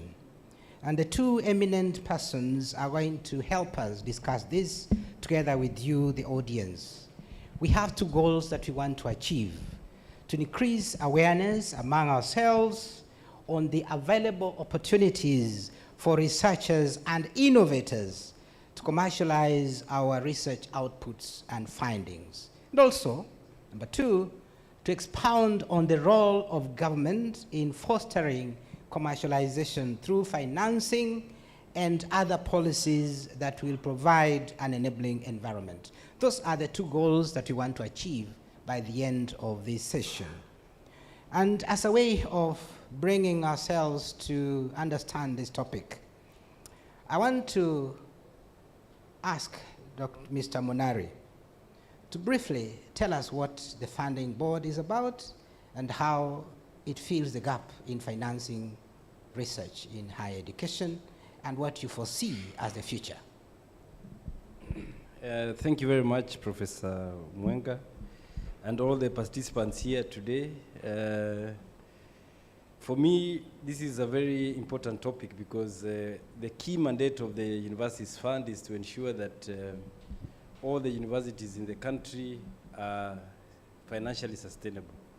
We all know the challenges that they are facing currently, and without financial sustainability, then we find this will be a challenge to ensure that there's quality education. And it also feeds into what CUE is doing, because without proper financial capability, then a university as it is cannot be able to disseminate the teaching and learning and research that they are required to do. So from where I sit and from where the University Fund sits, it is important that we put in place measures that can be able to assist universities become more financially sustainable.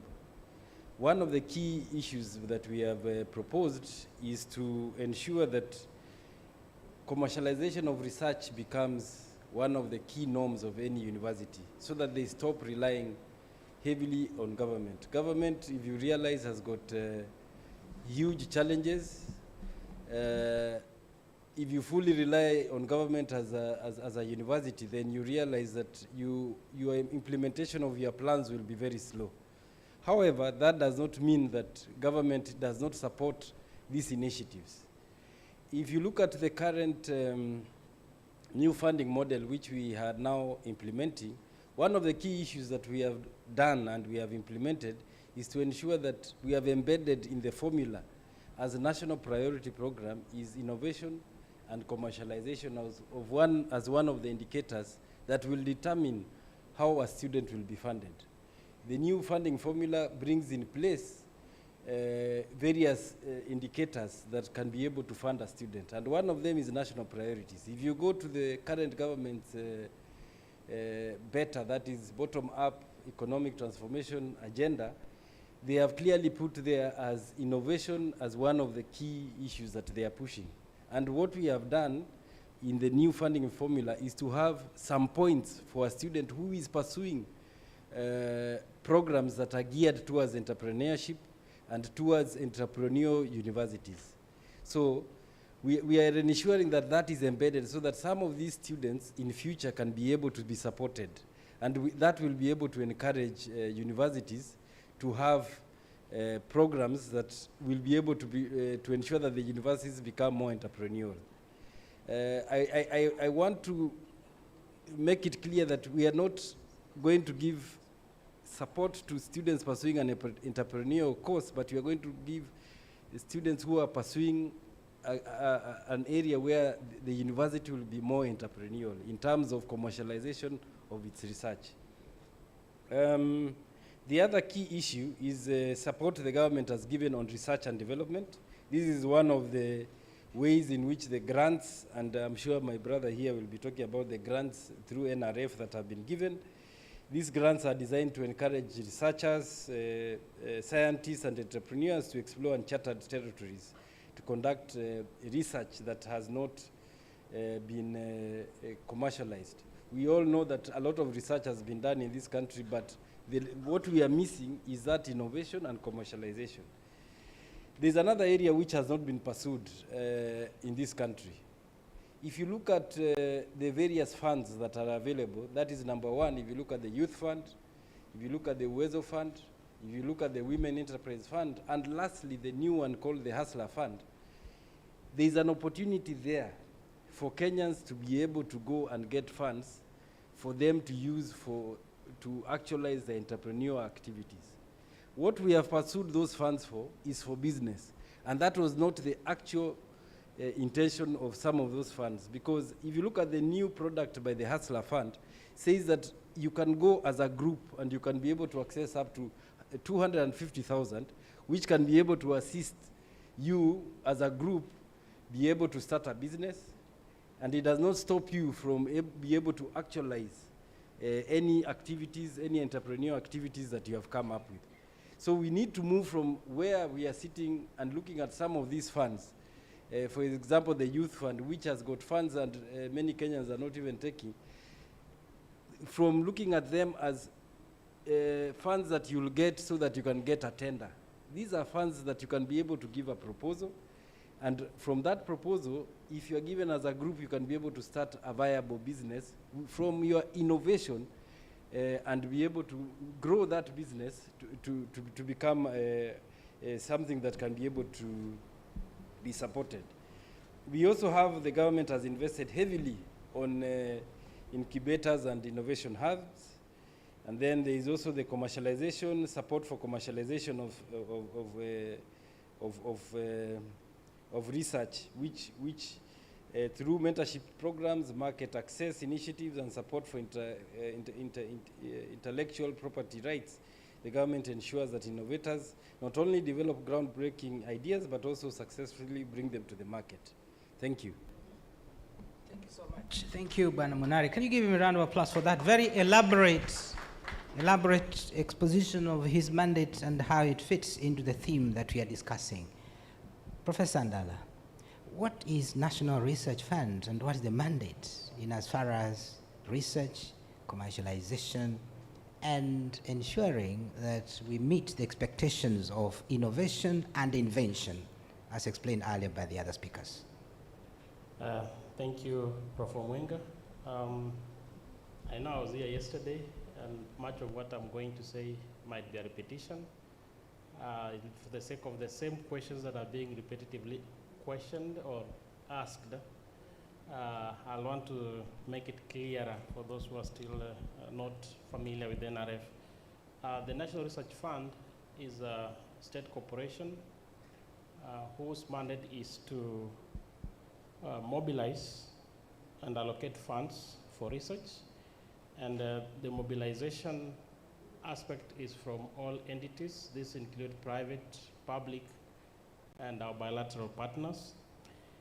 Of course, all this is geared towards driving a knowledge-driven economy, because based on the Vision 2030, knowledge creation and propagation is actually valued currently, and all over the world, data knowledge is being sought for, and that is a premium for this country.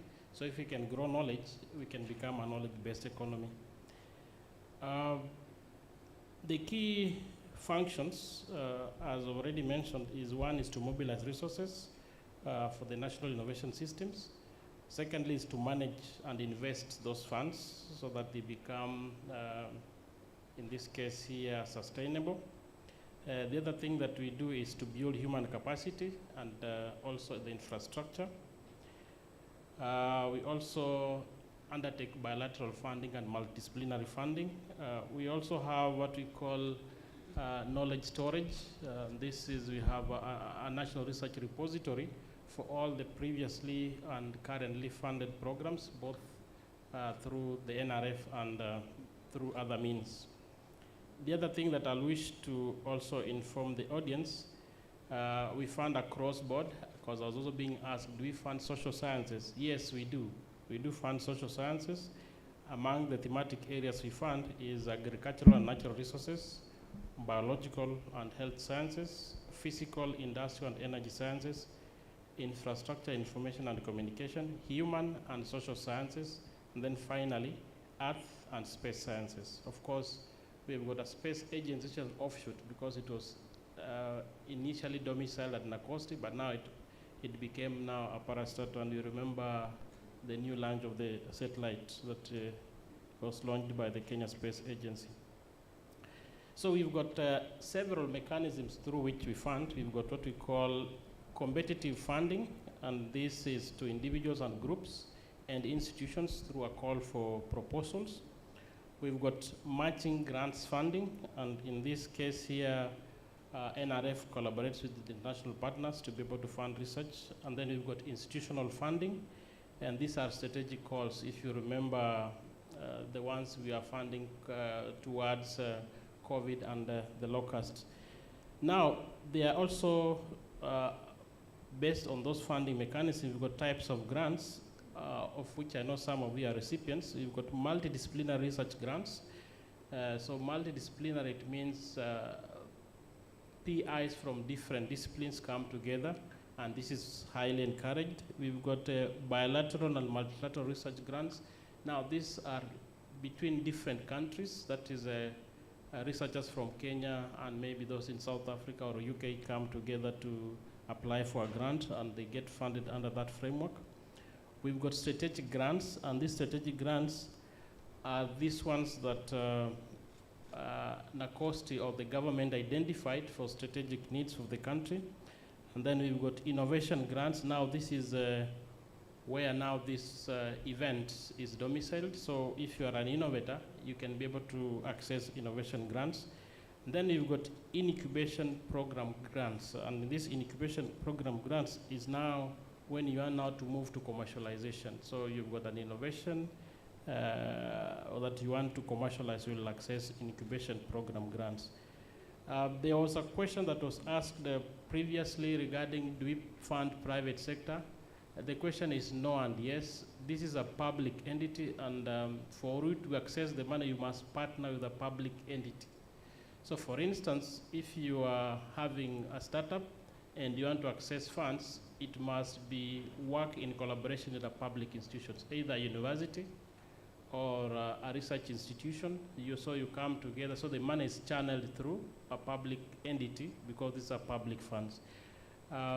Thank you, and back to you, Dr. Prof. Mwenga. Thank you, thank you. A round of applause for the gentleman. Now, colleagues, you have listened to Professor Ndala here.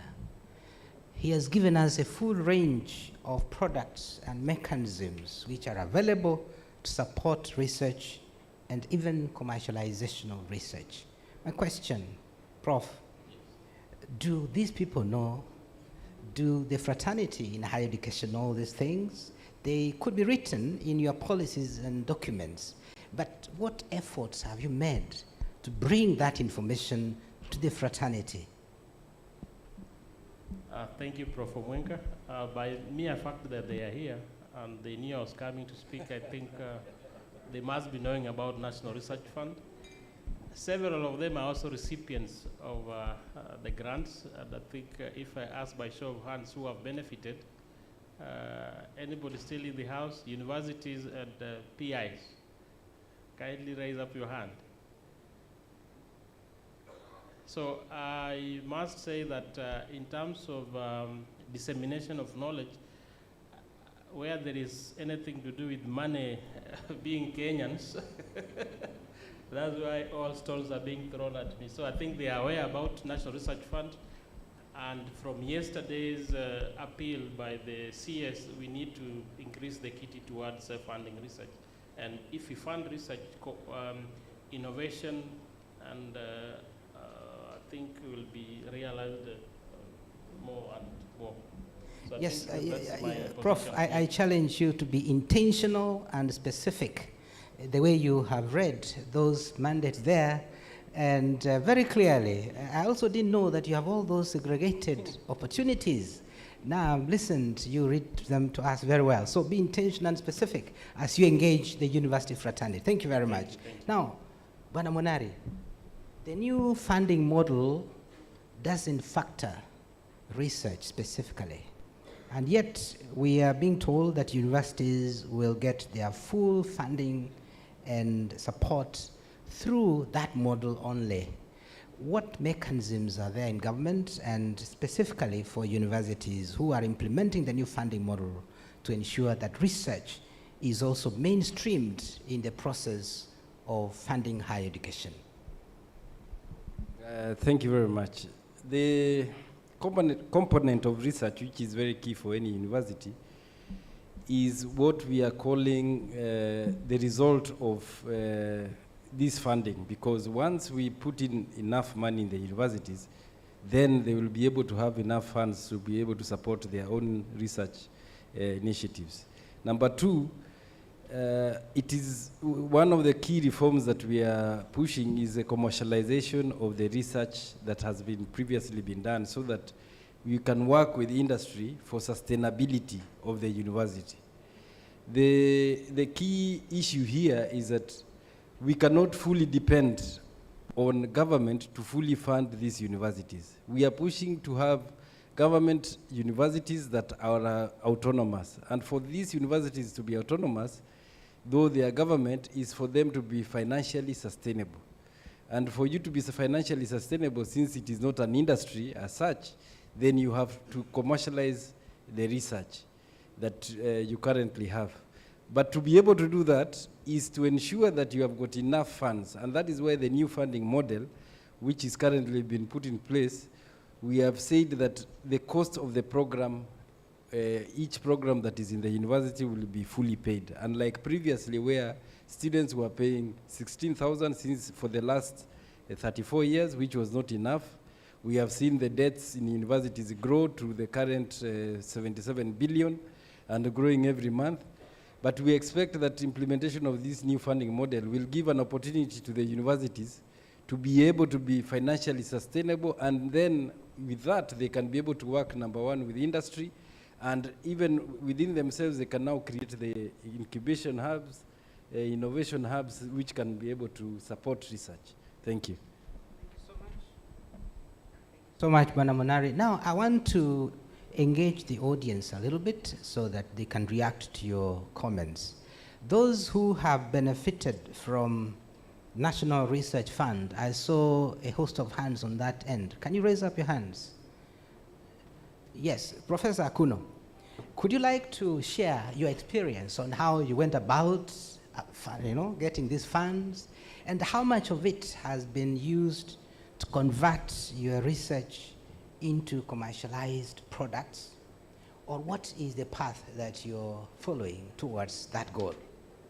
Thank you so much. I was then working in an institution whose research directorate would announce calls. They would check out the internet and see what calls were available, and they would announce them to us. So I saw this, and for the first time, I saw that social sciences were included, and I was saying, yay, hooray. So we applied, and we got, of course, we didn't get the total that we asked for, with reason. And then we got the first tranche. And that is where we are. That was a few years ago. So of what we did, we got to a space where we needed to try out the product that was the culmination of our work. Our work was on capacity building of youth in creativity for economic development and community engagement. And so we got to a point where we had developed a tool for training the youth, and we were ready to try out through a small pilot. And that is where we are. We're still waiting for any continuation of the last phase of the funding. But the joy of it was that, I mean, I was surprised that the call included the social sciences, for one. And the fact that we got through, I think I was also surprised because I didn't think we were going to go through. Traditionally, NRF, NACOSTI then, had been for the sciences and agriculture. But the clarity of instructions, I appreciated that, because instructions were very clear. There's information that you put in and it is evaluated. That was it. So to answer the last part of your question, we are still waiting to complete the work, and then we will move on to spread it out. Thank you. Before I ask for general questions, I have another engagement. Those who applied and never got any funding, is there such? Yes, this gentleman here. Give him a mic. Tell us why you didn't get any funding. Actually, I applied, but I was told that there's no funds. The proposal was okay, but there was no funding because it was more basic. It was basic. It was starting from very basic, and I was told that you want to start where you have something that you want to improve. Recommend to the CEO is right here. I will say the same thing I said yesterday, that if they don't fund basic research, we are going to perish as donors. Because we are going to be extending technology for others instead of developing technology up to the extension. It's a fact.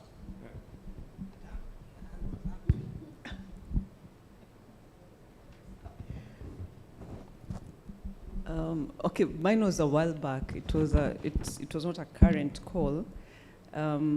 What would I want to say? Okay, although I didn't get a collaborator, so we were funded in a different project, but the one I'd written, we were not funded. I think the biggest challenge was the flow of funds. I believe now it has changed.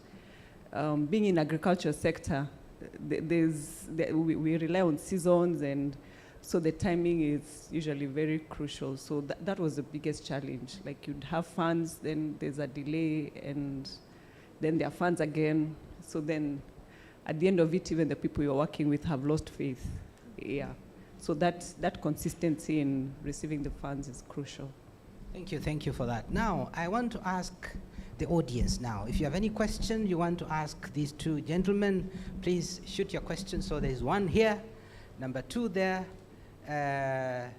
number 3 here, then we will get another set of questions. And I'm going to ask one person to prepare a narrative, or rather a testimony, on how you used the funds you got for specific product that is out there in the market, that is now being commercialized, and you're generating funds or money out of it. So I'll give you an opportunity. Prepare for that. Yes, sir. Introduce yourself and shoot your question to one of the two gentlemen. Yes, or even both. Both. I like to harass both of them. So my name is Robert Karanja, and a good friend both.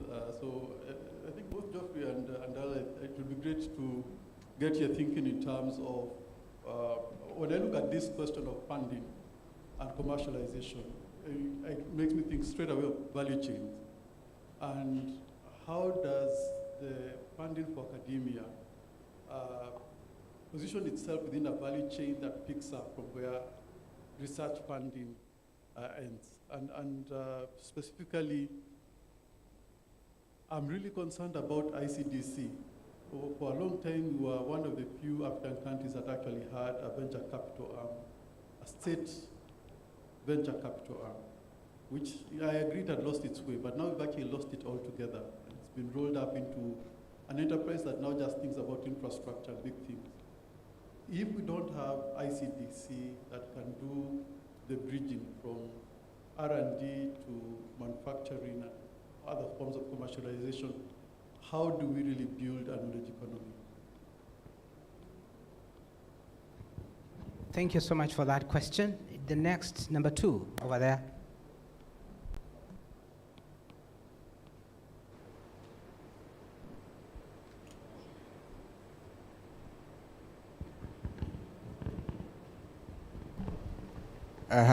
Thank you. I have 2 questions. One goes to the CEO, university funding. The process of getting money for the universities through commercialization of research is a long path. It takes time. And my question is, there is funding for the university. What proportion is targeted for university funding to come from commercialization of research? Bearing in mind that research is not consumed as research, it has to be converted into a product or service which the society needs. That is a long process. And I look at it, I don't see where we will get funding from that sustainable to run universities, given that we're even going to CMPC. So what proportion is the funding targeting to come from commercialization of research? The other one is for the national research funding. I'll say this. In hunting, even the best hunter, the cheetah, will succeed 30% of the time. For the funding of research, what success rate do we have in terms of the money we have invested in research and what comes out in terms of useful products and services to community? What proportion goes to that? Thank you. Thank you very much for those good questions. The last of the 3 over here, then the panelists will answer those questions. My question goes to the CEO, University Board FADS. The question is saying that the money that the students are being to be paid is for research, and I tend to disagree, because the money that is paid for students is for practicals. If you are paying this money for practicals, practicals cannot be used to do any research for commercialization. So then I'm wondering, where is this money for research coming from? I think that would be a false narrative to say that the fee paid for the student will also carry out the research. In the university nowadays, we are not doing any research. We are not doing practicals. And I think this is the gap that is going to be filled by the money paid to the student, that they do practicals, so that they come out with the practicals and theory. Then I don't know how we are going to translate this to research. Thank you very much for those 3 questions. We'll take another round, but the first is on value chain and how to convert research and development, manufacturing and commercialization. The second question, how you can, what kind of percentage of commercialization will come out of the long wait for it? For example, sustainability of that little seed fund that comes in. Then, what is the success rate of the investments that we have made so far? Then number 4, there's contention, Bwana Munari, on your assertion that there is research fund included in the new funding model. So those are the 4 questions you need to answer. Who will be the first? Okay. Thank you. The first question by Robert, the value chain from academia all the way research to manufacturing. As a country, what I believe, and this is a personal view, is that we need to capacity build our academia first for them to move these products through the value chain. Then in between, we need to put in place measures, because it doesn't mean that if you're a good researcher, you can be able to move the product to the end. So those measures have to be put in place, because as a country, we realize that that is where the gap is. And as I said, there is a lot of research that has been put in the shelves, but has not been actualized. But the potential is there. We need to work more with industry that is like-minded. I always like to give an example of Volkswagen in Germany. They work with the universities there. I can't remember the specific university. The vehicles they produce all the time is not based on their own research. It's from the university. And that is a kind of a value chain that we need to collaborate in this country on various products. And we need to ensure that this is put in place so that you can be able to have a value chain that can be able to support academia and also support the manufacturer. This is a win-win situation for both the academia and the manufacturing, because the manufacturing sector will not have that expertise to do research. So that is how I look at it. When it comes to the process of the second question on the process of getting money through commercialization, yes, I agree it is long. And what I said is that from where I sit, it is we are giving more money to the universities for them to be able to have the money for research. However, one of the key things that we need to do is to bring in performance-based financing so that universities can be able to be funded more based on their performance of between commercialization of research to commercialization, that is R2C. So that if a university is able to churn out more research to commercialization, then from there, based on the performance-based funding, they can be able to be funded more by government. But, and it touches on what my brother said, that I said that the money is enough. I agree with you 100%. The fees that the students pay cannot be able to do research. But if you ensure that the students pay what is actually supposed to be paid, then the university will have enough money to be able to support the research that that can be able to support this country. I did not say that the students, what they pay is enough. That is not enough. I totally agree with you. But we have moved from a situation where students were paying 16,000 and some charges were added. That was not the fees. That is not worth what the programs in our universities were for the last 34 years. Remember, for the last time that fees was increased was 34 years ago. How do you expect a university to be able to do research based on fees that was put in place 34 years ago? Number two, that fees was less than what even a sub-county school pays, because sub-county secondary schools in the country, you pay fees of 21,000. We have made sure universities for the last 34 years are paying 16,000.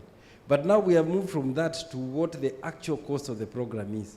When this program is actualized in full, then the universities will have the funds that they need to be able to support the research for the students and ensure that this research is actually actualized.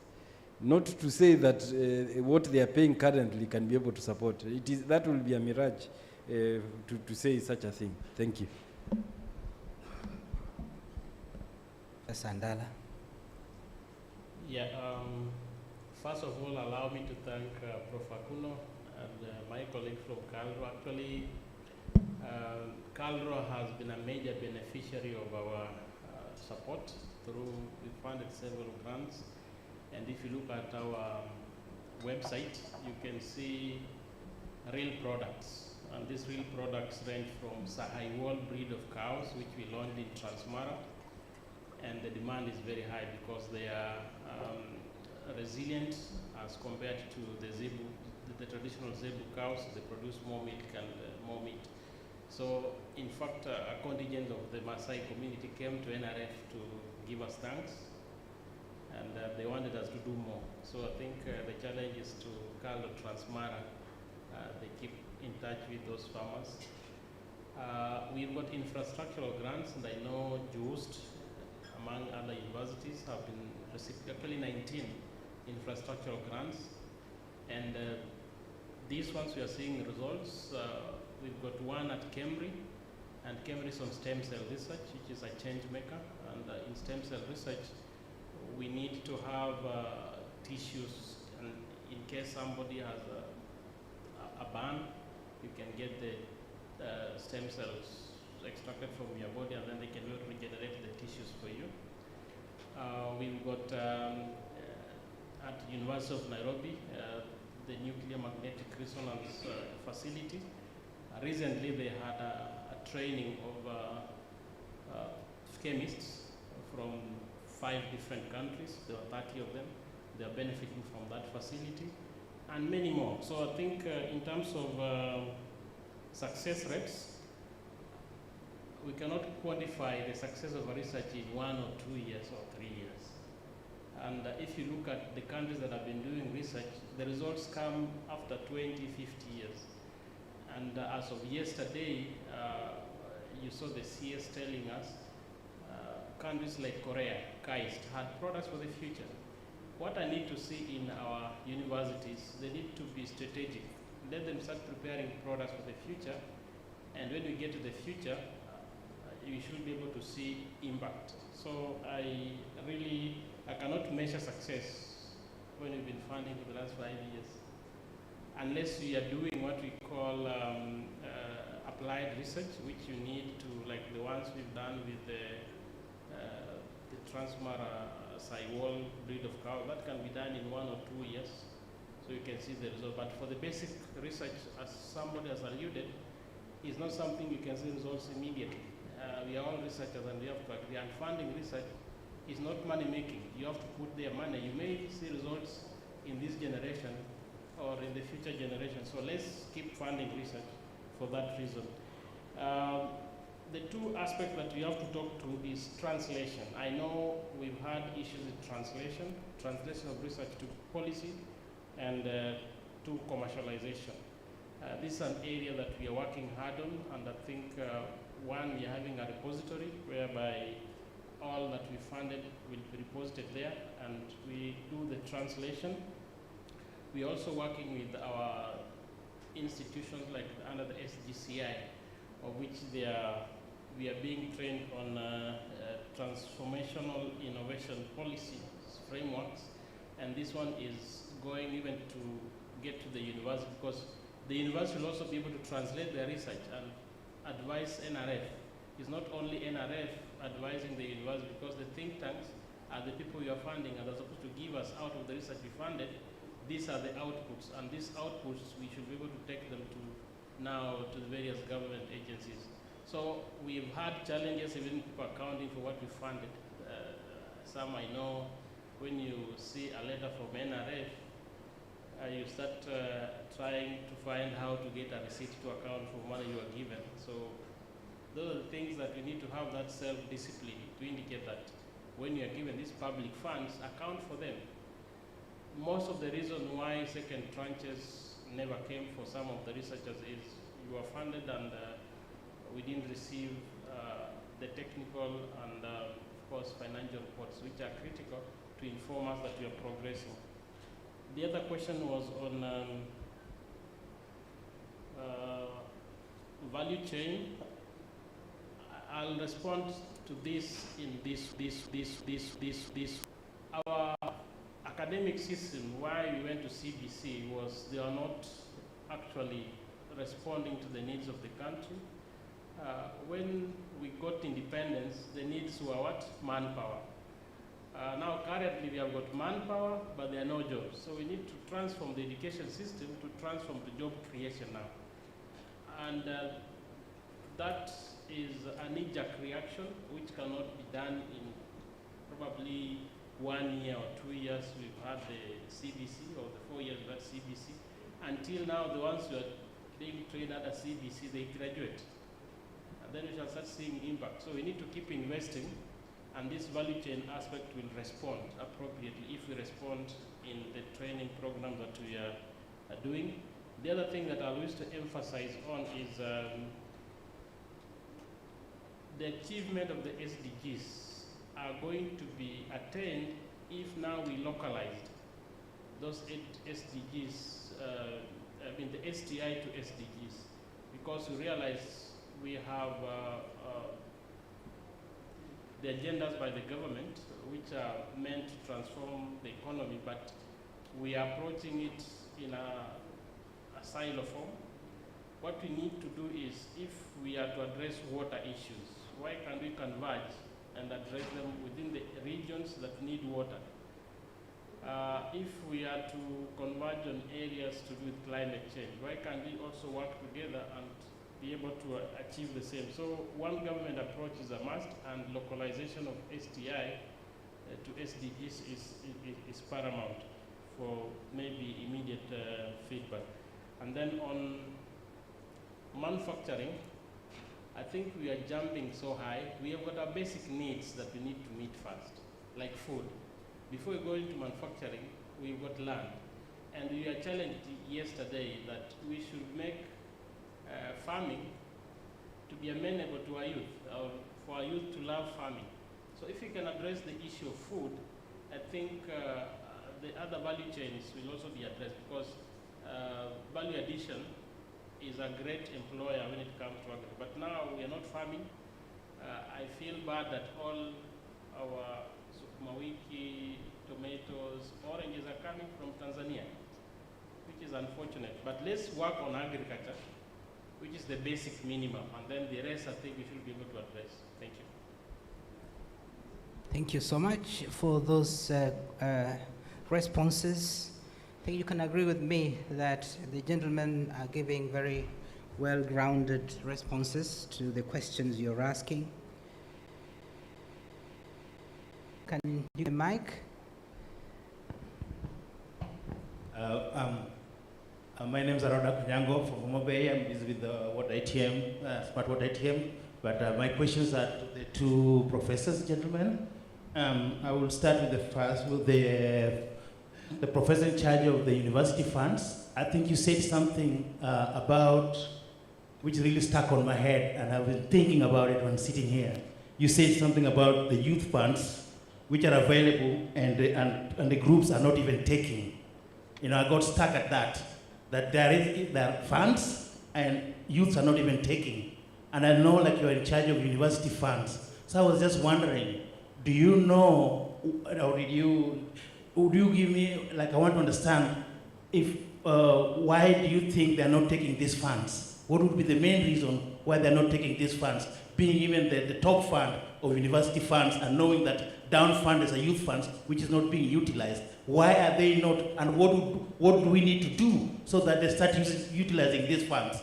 And my second question goes to my friend, Professor, and I really like your answer yesterday. You told me just go read those things and to figure it out.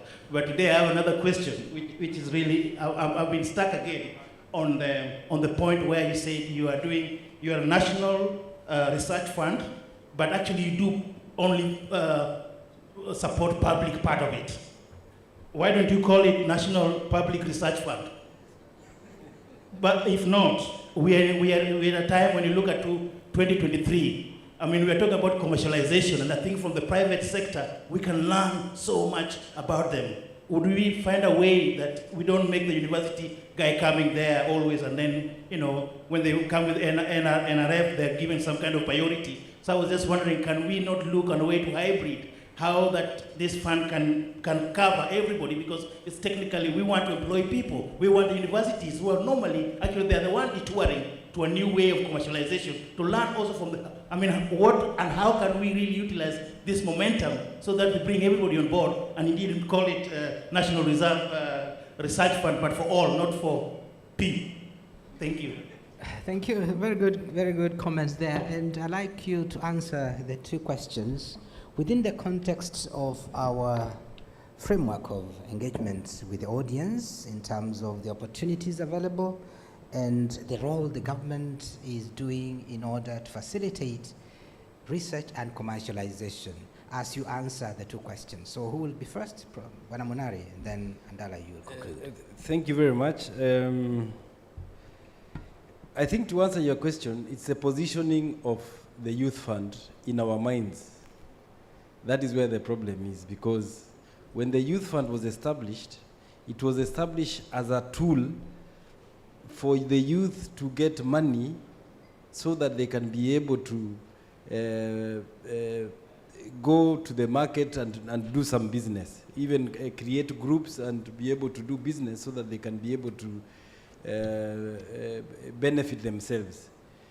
What happened is that the youth fund at that point, even the initial groups that went there from the research that has been done, is that they were going, they get the money and divide it by themselves and walk away.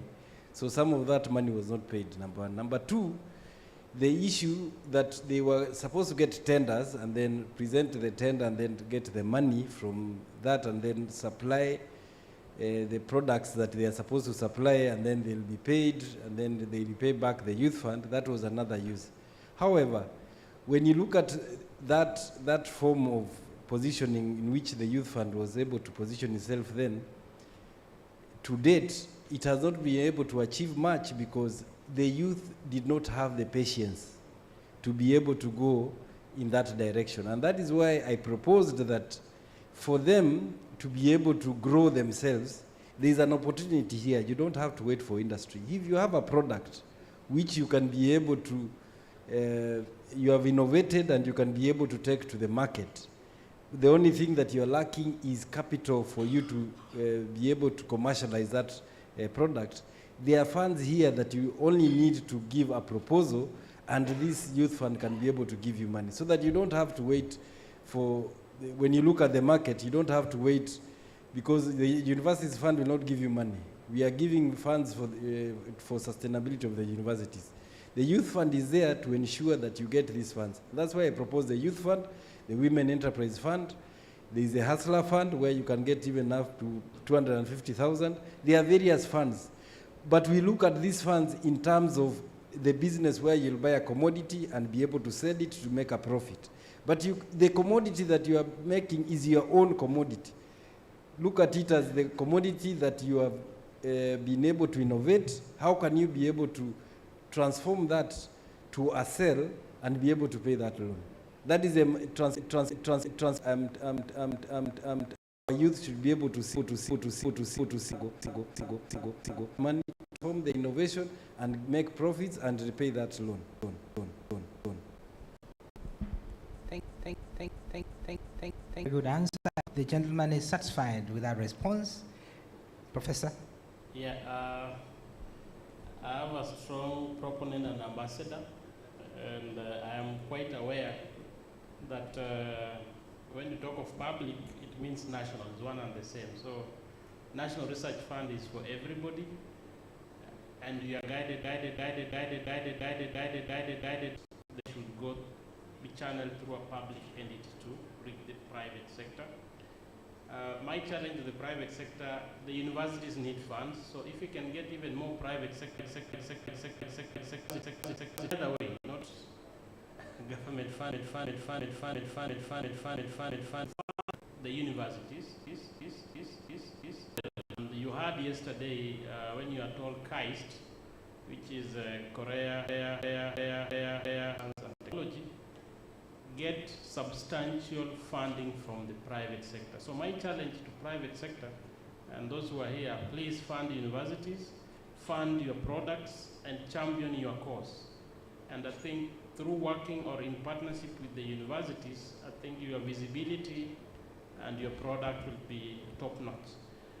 The challenge has been private sector, you want to work without consulting the university or consultants who are actually people who are knowledgeable in what you're working in to help you package it. You won't go far. So emphasize, let's synergize, get from what The university will learn from the private sector, and the private sector will learn from the university. Thank you. Thank you so much. I want us to give them a round of applause so far. I think they've done so well. And we just have about 5 minutes to conclude, and I see 2 questions there. I wanted to do an evaluation on whether you have listed the number of ideas that we have given you today from these 2 panelists on how to innovate and commercialize your products. And 2, the role of government in fostering commercialization. So I'm going to do that little evaluation, but before that, there are 2 hands there. Yes? You had also wanted evidence that there is a success story. Yes, a case study. Yes, it's coming. I know, it's coming. Who is going to give us that case study so that I prepare you? Raise up your hand. That lady there? Are you the one? Yes, before you do so, please, before you do so, there were 2 hands who wanted to ask questions. Who was there? Who was that? The gentleman there, number 1. Who is number 2? Who was number 2? I saw 2 hands. No, it was, okay, number 2, and then you conclude from that lady. I'm told we have 0 minutes, but let's conclude with those 2 questions. Thank you. My name is John Arono from Sigalagala National Polytechnic, and I'm here to seek some clarification. One is there's some concern that if you observe in this room, the term TVET has been mentioned very few number of times, so that's my first worry. Where is the place of TVETs? I come from in relation to the access to the funds which an NRF is having. Are there case examples of TVETs that have benefited from this funding? In relation to that, are there any considerations? You've heard, you talk of universities. Where are TVETs? 3, what has been the level of engagement with the leadership of the TVETs, particularly the Kenya Association of Technical Training Institutions, as you engage the management of the universities? The VCs are here. I would have loved to see a representative from TVET, like we have the University Funding Board. My concern, kindly, thank you. Thank you very much. Let's listen to the gentleman over here. I gave you 30 seconds. Okay, then you will wrap up. From Madare Hospital. I would like to ask, as we fund other institutions, other activities, let's also think about funding mental health, because our employers need that. There is issue of addiction with students. There is also issue of anxiety-related issues in workplace. So really mental health research is very, very important, and we are there to partnership with you. We need that funding so that we can help the universities and industries to support. Thank you very much. I want to offer a minute each to wrap up as you answer the 2 questions, and then thereafter the lady will give us a case study. Okay, thank you very much. For me, there was no question, but I just want to finish off and say that the funding opportunities are there, but my biggest concern is that the Kenyan innovator and mainly the students, if you ask them to do an elevator pitch for their products and marketing, that is lacking. Because when you put in place a product that you require to go out to be funded, if you cannot be able to sell a very good proposal that you have, then that will not be taken up. We have got many good innovations and proposals out there. I think it is time the universities and now TVETs need to also teach the students how to do an elevator pitch so that the products can be able to be taken. That is a matter of concern to me, and funds will be able to flow. You find students are very meek when they present their proposals. Some cannot even be able to speak, and that is a big challenge. Number 2, through the NEIL, which was launched yesterday, I think that is an avenue that the universities that are represented here and the institutions should be able to join so that we can be able to share ideas moving forward. Because the NEIL is also affiliated to the Alliance of Entrepreneurial Universities of Africa, where I chair. I am the chairperson, and we are bringing together universities, institutions from across Africa to be able to bring ideas on entrepreneurial and to ensure that our universities are also entrepreneurial in nature. So that is something that is also very important. I think we need to support Kenya that is here, and Kenya, which is affiliated with the Entrepreneurial Universities of Africa, will be able to assist and bring networks across Africa. Thank you. Yeah, thank you, Prof. Mwenga. On mental health, you are correct. I'm passionate about it, and I've already funded a case on mental health. I think it went to University of Embu, working in collaboration with an institution in mental health sphere. I think we need to do more, because without mental wellness, there'll be no innovations.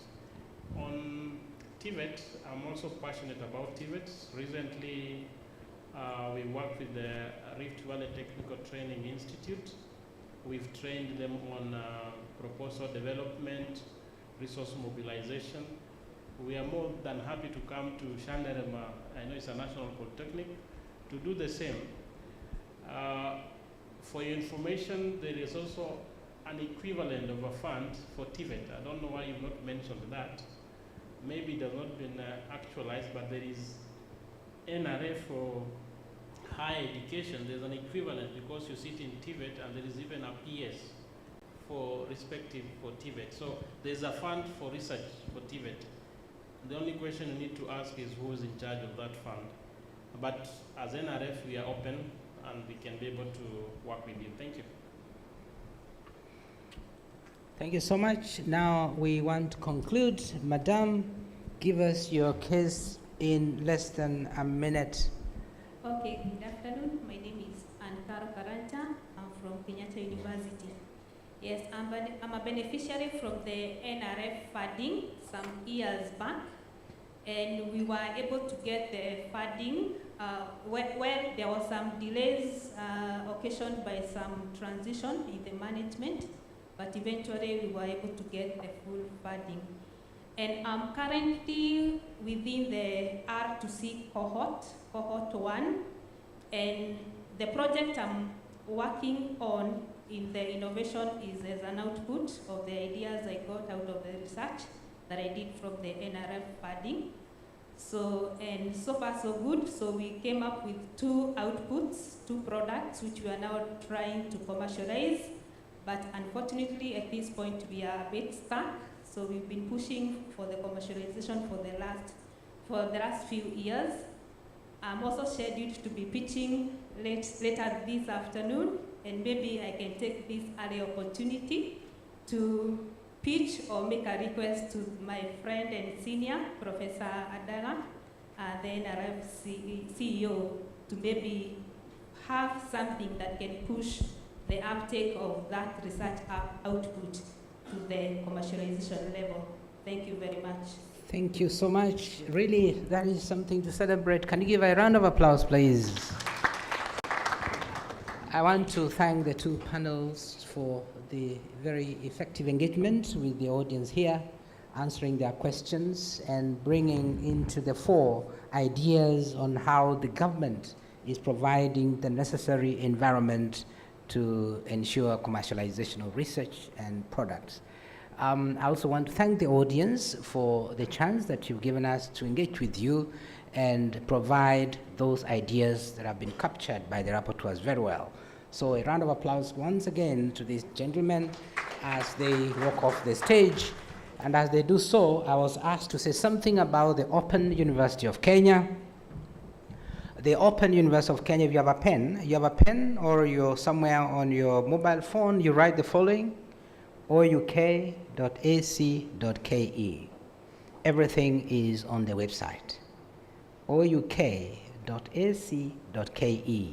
I was challenged to say something because it's the newest university in Kenya, public university, supported. All the students who are applying are going to be funded by Mr. Munari there. Am I right? Yes. And it is not closed for them. It's a specialized university established under Section 24AI. Therefore, all students who are applying on the ouk.ac.ke platform or from COOPS, KU CCPS, you are eligible for funding through the new funding model or getting a scholarship through the Higher Education Loans Board. Okay, so I am introducing you to that new university, which was a public university chartered on the 3rd of August, and I'm currently serving as the Vice Chancellor. The advert was out yesterday and the day before yesterday. I have a copy here. Encourage all those who missed out to apply. Any student who did KCSE in 1989 up to now, you are eligible to apply. Or if you have prior learning, you have a short course, you have a diploma which has not been recognized thus far by University of Nairobi, by Kenyatta University, by University of Kabianga, Professor Mwamzandi, or multimedia or any other, Open University of Kenya will recognize that prior learning. What a great thing that has happened in our country. Welcome and join me to grow this country using the skills that we shall develop using that university. I want to hand over to the chair of the next session. Thank you so much for engaging with you.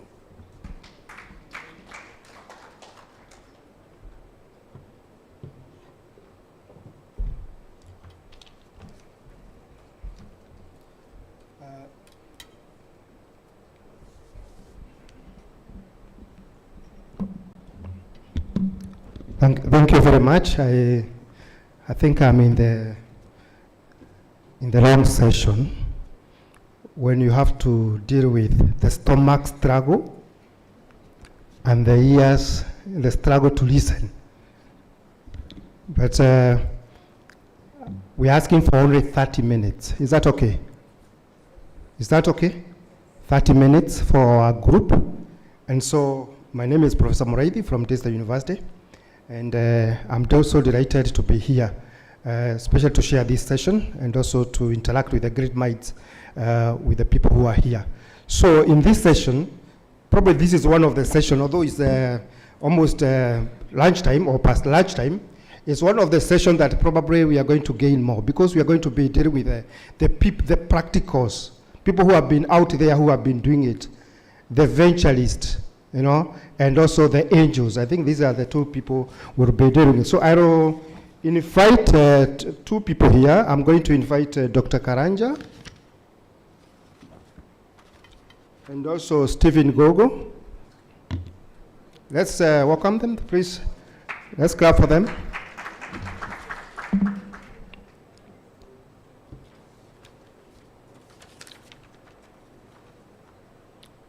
As they do so, I'm going to read their profile. Dr. Karanja is a scientist and development entrepreneur working at the interface of science, industry, and venture capital for 18 years in the global health and life science sector. As a scientist at the Kenya Medical Research Institute, that is KEMRI, he initiated an entrepreneurial venture with the aim of supporting a local vibrant bioeconomy in Kenya. This includes the development of a pilot manufacturing R&D facility for neurotical and biomedicine products development and designing multidisciplinary course of the biotechnology commercialization. And this led to his entrepreneurial career in the private sector as a co-founder of the first genomic company, the African Genomic Center and the Consulting Limited, and also co-founder of the Figaro Africa, an early stage business incubation and investment company, and startup and in the health of the science sector. So that is Dr. Karanja. I'm also looking for Stephen Gogo. Do we have him? Oh, he got hungry. Oh, yeah, you know, it's easy to get hungry and disappear and put something in your stomach. But karibu. So Stephen Gogo has a considerable experience both as a consultant and in employment. He runs Investia, a financial advisory business company, Stephen has consulted and also trained over 400 entrepreneurs and carried out valuation and assisted them in fundraising and deal structuring. He sits on the advisory board of several startups, so he has a lot of experience in that area, and of Demo Africa, African Premier Startup Launch Competition, and the African Business Angel Network. I think this is the group that was here, the one that we just signed a MOU with. He's also the founder of Victoria Venture, a sector agnostic angel network out of Kenya focused on commercially viable early stage investment for East Africa with a position post-traction. Victoria Venture is a member of African and Global Business Network. His education background consists of MBA and from Veric Business School in Belgium, an undergraduate degree in law and several professional courses in finance and accounting. So these are the two people. I think as you hear, they've been able to, they have ventured into this area of venture capital, and also they are providing, I believe they are providing finances. So we'll be interacting with them. So what is the goal of this session?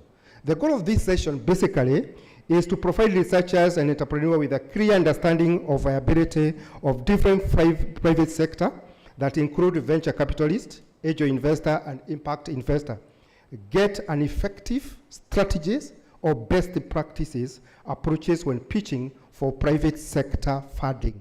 So those are the two main agenda. And when I was thinking about this, let me use this.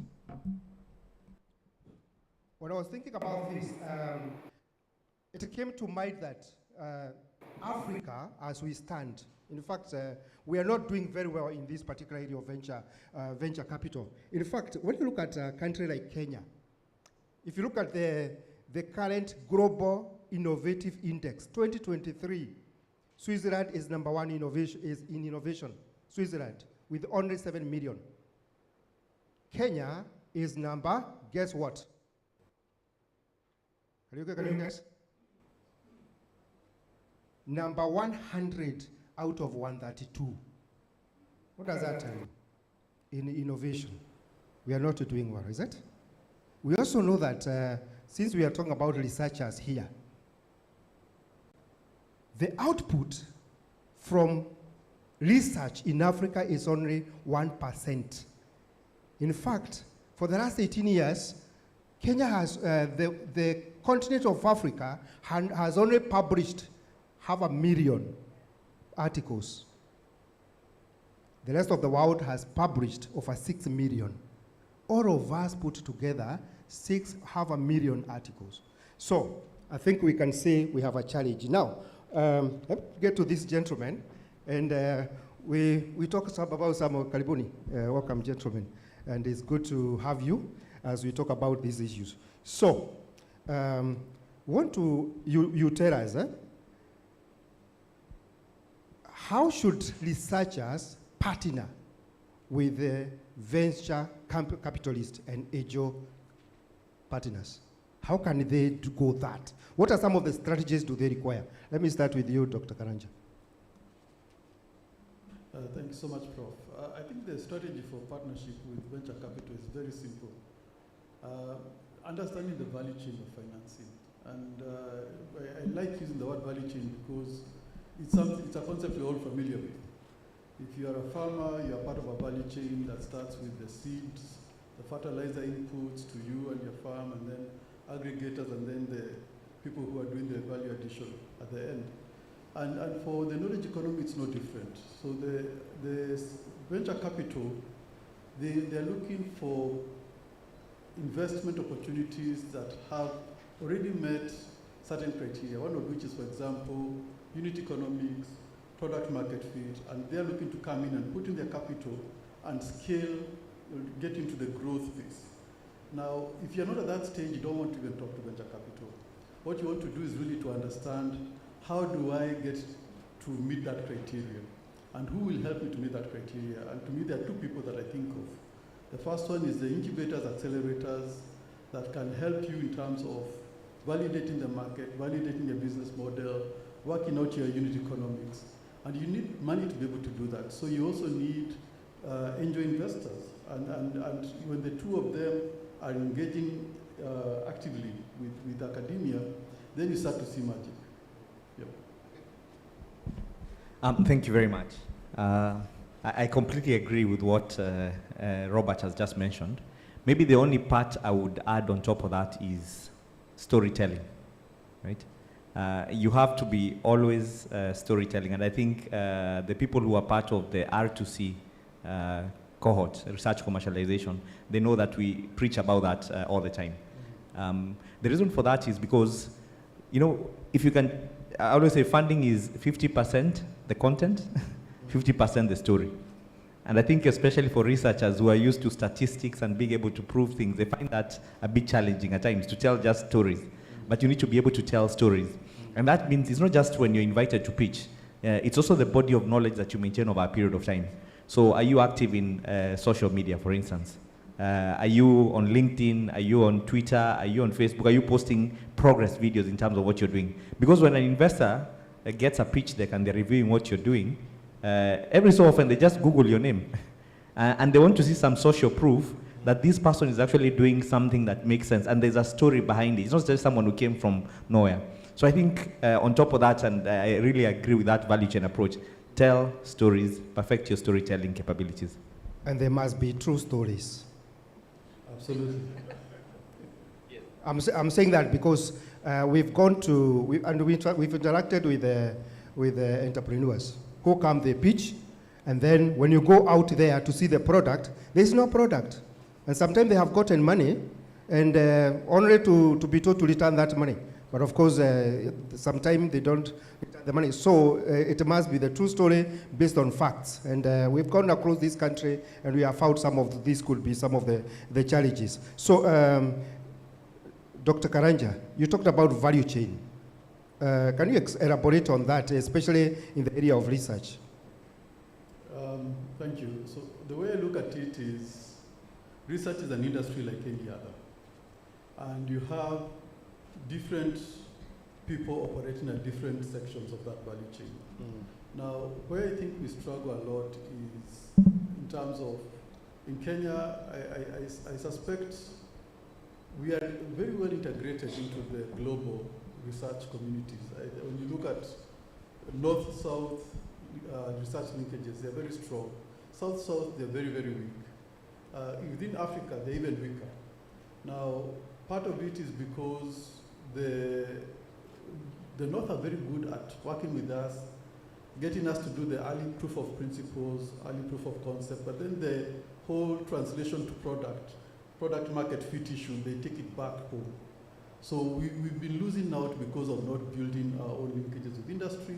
And some of it I feel is, we also have a special challenge in that in some cases the industry does not exist.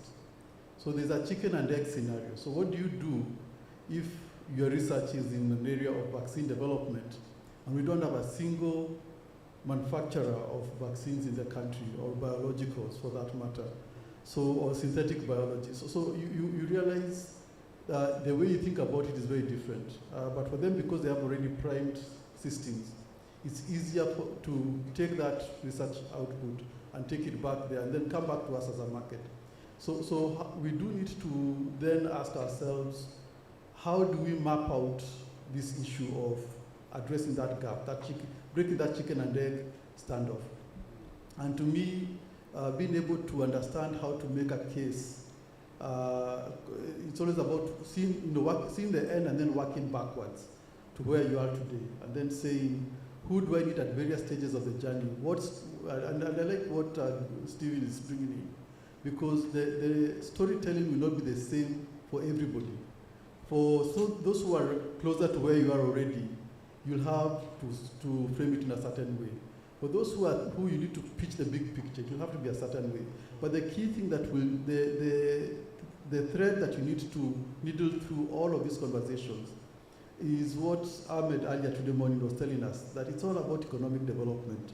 We need to coach our language in economic terms. If it's to the government, how many jobs are we going to create? If we're talking of the bioeconomy, what does the bioeconomy promise?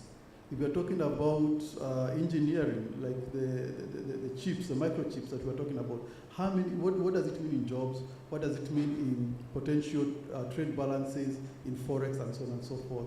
Because it's money that drives the world, and we need to speak the language of money. Thank you very much. Just almost a personal question, but at the same time I have to ask it, because all of us would want to become venture capitalists, don't you? Is that true?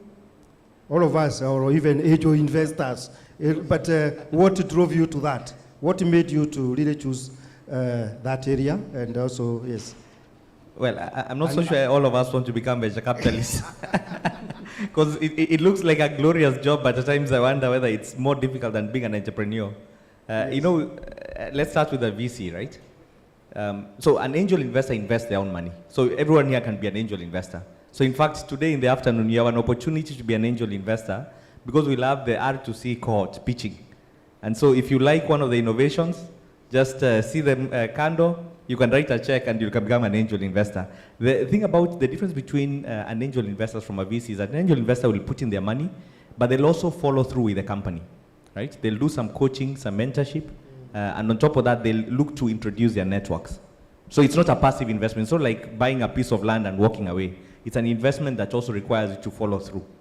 Now, for a VC, you're raising money from other people, and you know, I'm a venture partner in a fund where we deploy some cash in technology. I know Robert has a fund and will grow. So they raise money from outside, and they look then to deploy the fund. So they're seated in the middle, yeah. And so if the investment don't work out, they feel a lot of the heat. Because then they have someone to report to on the other side. But coming specifically to myself, why did I get into angel investing? So I've been active in this ecosystem for the last 10 years plus. And I think one of the key challenges that we've seen is that there's so many people where at times I feel like we solve the easy problems. And the easy problems is, you know, we can help startups to pitch, we can help them we can coach them, etc. But funding is where the problem comes in. However, if you look at our society, and most of the startups we have within the ecosystem, first of all, there's a lot of money. We always say, if you go around, all the money that's going into real estate, into equities, into whatever it is, there's a lot of money. If you look on the other side, there's a lot of opportunity. I but hope nobody you believe that. Do you believe that? There's a lot of yes, money. there's a lot of money. Even in this room, there's a lot of money. If I said I have Harambe because I have something here alone, I will raise a lot of money. But if an innovator comes and says, I have this thing, unfortunately, the money will not come out. So the money is there. Right? And so for me, it was partly to try and personally support the ecosystem directly, but I realized I can't do it by myself. And that's why we created the Angel Network, Victoria Business Angels Network, which is, the first thing we do, we train people